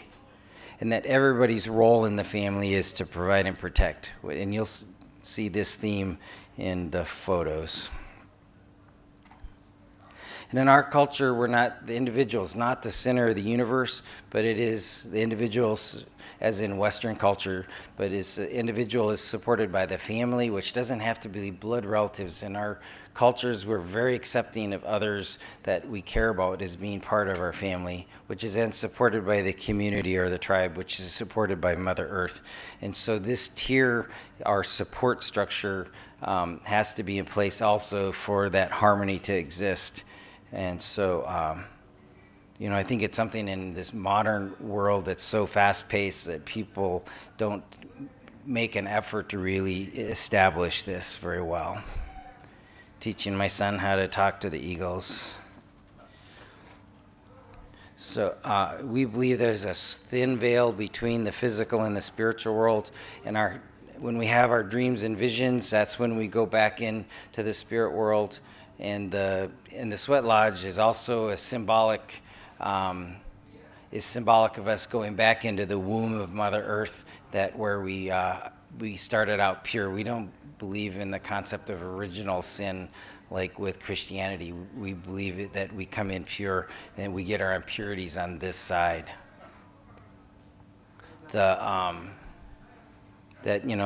Life is a circle. We never thought the earth was flat. We thought everything's always been a circle. And that death is not the enemy. Like, it's just a natural part of the circle of life. And so, that's an important concept in handling stress, like in our medical students, like teaching them how to handle a case where they've lost a patient. This is our way of looking at things is a good way. We believe that when the baby takes the first breath, that's when the soul comes in, and then when the baby takes the last breath, then the soul goes out. And I've actually seen that happen in patients, that when they took their last breath, I've watched their soul come out of their body. So Black Elk, a very famous Lakota medicine man, said, "Of course, it is not I who cured. It was the power from the outer world, which is the spirit world, The visions and ceremonies only made me like a hole through which the power could come to the two-leggeds. And if I thought I was doing it myself, that hole would close up and no power would come through. And so the thing about our belief healing is that it takes away the credit, because the healer is not who's healing. It's the healer's allowing the healing power from the Creator to get to the patient. But it also takes away if it doesn't work, then it's not supposed to be, right? I mean, there's not a fault with it. They just do their best to allow because not everybody's going to get well, and so if it's not meant to be, it's not meant to be. And the teachers that I've taught under from many different tribes, they'll teach me, like, for us, it's not about the medicine, it's about the healer and how strongly they prepared themselves to be in a good place that can bring the power of the Creator into that. So it's not, the evidence base for us would be not on the medicine or the plant, it's on the healer and how that healer can allow that energy into that. And they say you can take a glass of water, and if you're good, you've done your job with your life and you've lived a good life, you can make that, and you have the gift, you can make that water medicine. It doesn't matter, that what's in that. So every day I pray that the words and medicines that I use do the best they can for my patients. And we always acknowledge our ancestors. We walk on the shoulders of those that walked before us. And this is my great-grandparents and their children. And we believe that they're our guardian spirits that are there for us, so we always want to be on their good side if we need them. And so we always want to acknowledge them. And I have tons of stories, but I know that the time is short and you guys probably are exhausted from sitting here all day. I have lots more pictures from Alaska. I appreciated other speakers also doing that. Actually, especially in a place where probably not too many people here have ever been to Alaska, get a chance to see where we're from. And all those things, like teaching my children how to harvest, like we don't have an artificial separation between plants and animals to us, because we look at from a spiritual way. The plants, that we call them the one-leggeds, the animals are the four-leggeds, are finned and are feathered, brothers and sisters, but they all have the same spiritual importance in creation. And so, like for us, we don't have that. To us, like a vegetarian is like a very foreign concept, because why? Like, they're not different. I mean, to us, they're the same. And so we sing the same song on our berries or seaweed we harvest, that send the spirit of the seaweed or the berries on a good journey, and thanking them for sacrificing themselves for us, that we do like on the fish or the caribou or the whatever. Because we're not looking at it from a physical standpoint, like how cute it is. It's all how good it tastes. And that's it. I think if any questions, like I said, I have lots of stories and things, but in the interest of time and with the slot I had, and I'm actually glad that I got to follow the previous presentation. It really did, I think. Yeah, thanks, Dr. David Baines. When I spoke with him in the morning, he said, he's coming from a long way to promote his culture. And I mean, as people, we usually belief is better than medicine. Probably belief cures a lot of diseases than medicine. So, as we gathered here from various domains of traditional medicine, and I believe he's also from, coming from a long way to present his culture. That's a great thing. That's what I want to mention specifically. Yeah, and for me, the promotion, not really. Our people don't really want to develop the traditional medicine, but we want to, like the previous group that was up here we want to have, to us, Western medicine approaches it physically, treats from the outside because you get a medicine or a shot, and it treats the symptoms but not the cause. So we don't look at the two kinds of medicines at all being competitive. You know, they can be complementary, and you know, we all have the same goal. Doesn't matter where it's a massage therapist or who. You know, we should all be looking at it as we have the same goal to try to make our people better, and so that's really the promotion that I really try to encourage my colleagues, my doctor colleagues, is accepting the you know, the traditional healers for what they are. Yeah, I mean, if you can take any questions, you know, this is the place, you know, where we can take the questions. Yeah. Yeah, sorry, these lights are blinding. I can't hardly. I think I'm getting a suntan or something. Okay, it's a wonderful presentation. Can you comment on the efforts of the World Health adding the spiritual domain to the health definition?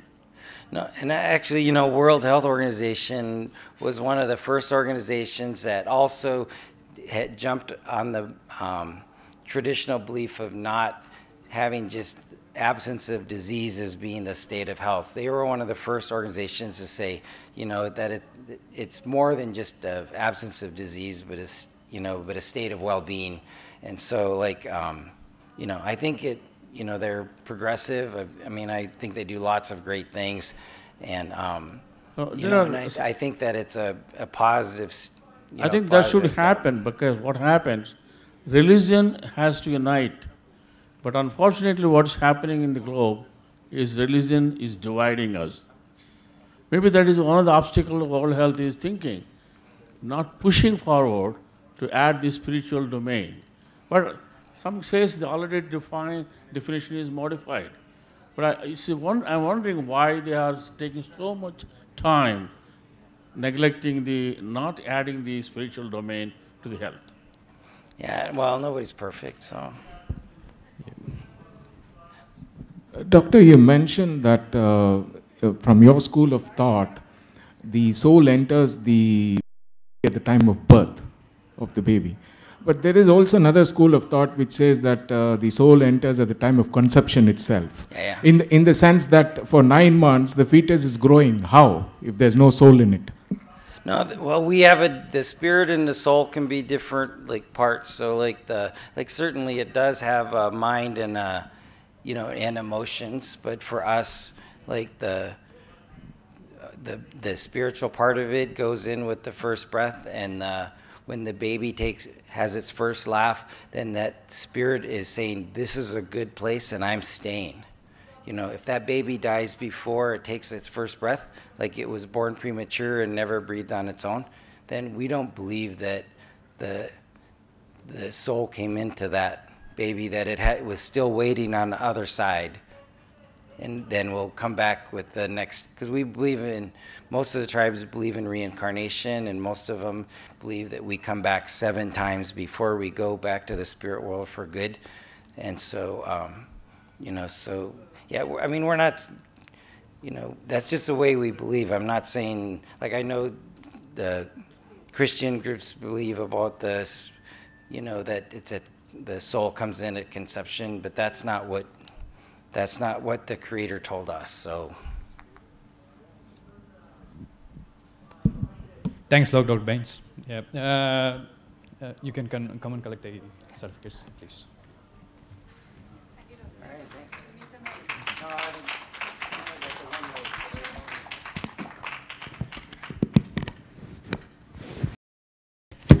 Thank you so much, Dr. David. I'm sure, let me say, this was really a spiritualistic presentation. The piece of information you gave is really amazing. Please give them a big round of applause. And I kindly request our chair and co-chair to please felicitate Dr. David with a certificate.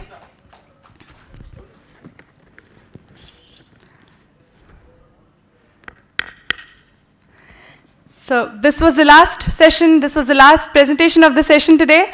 I would like to mention my deepest gratitude to our chair, Dr. Mandal, and our co-chair, Dr. Mohammed. I would like Dr. Mohammed to please felicitate Dr. Mandal with the certificate. And I request to the audience to please, just give them a big, big round of applause. Now I request Dr. Mandal to please felicitate Dr. Mohammed with the certificate. It's a mutual appreciation, of course. Thank you so much. I would like to say thanks to all the speakers, all the delegates, everyone present inside the hall. I hope you enjoyed the session today, and tomorrow we'll meet again 10 o'clock in the morning, and we'll have a wonderful day again. Thank you so much. Have a good day.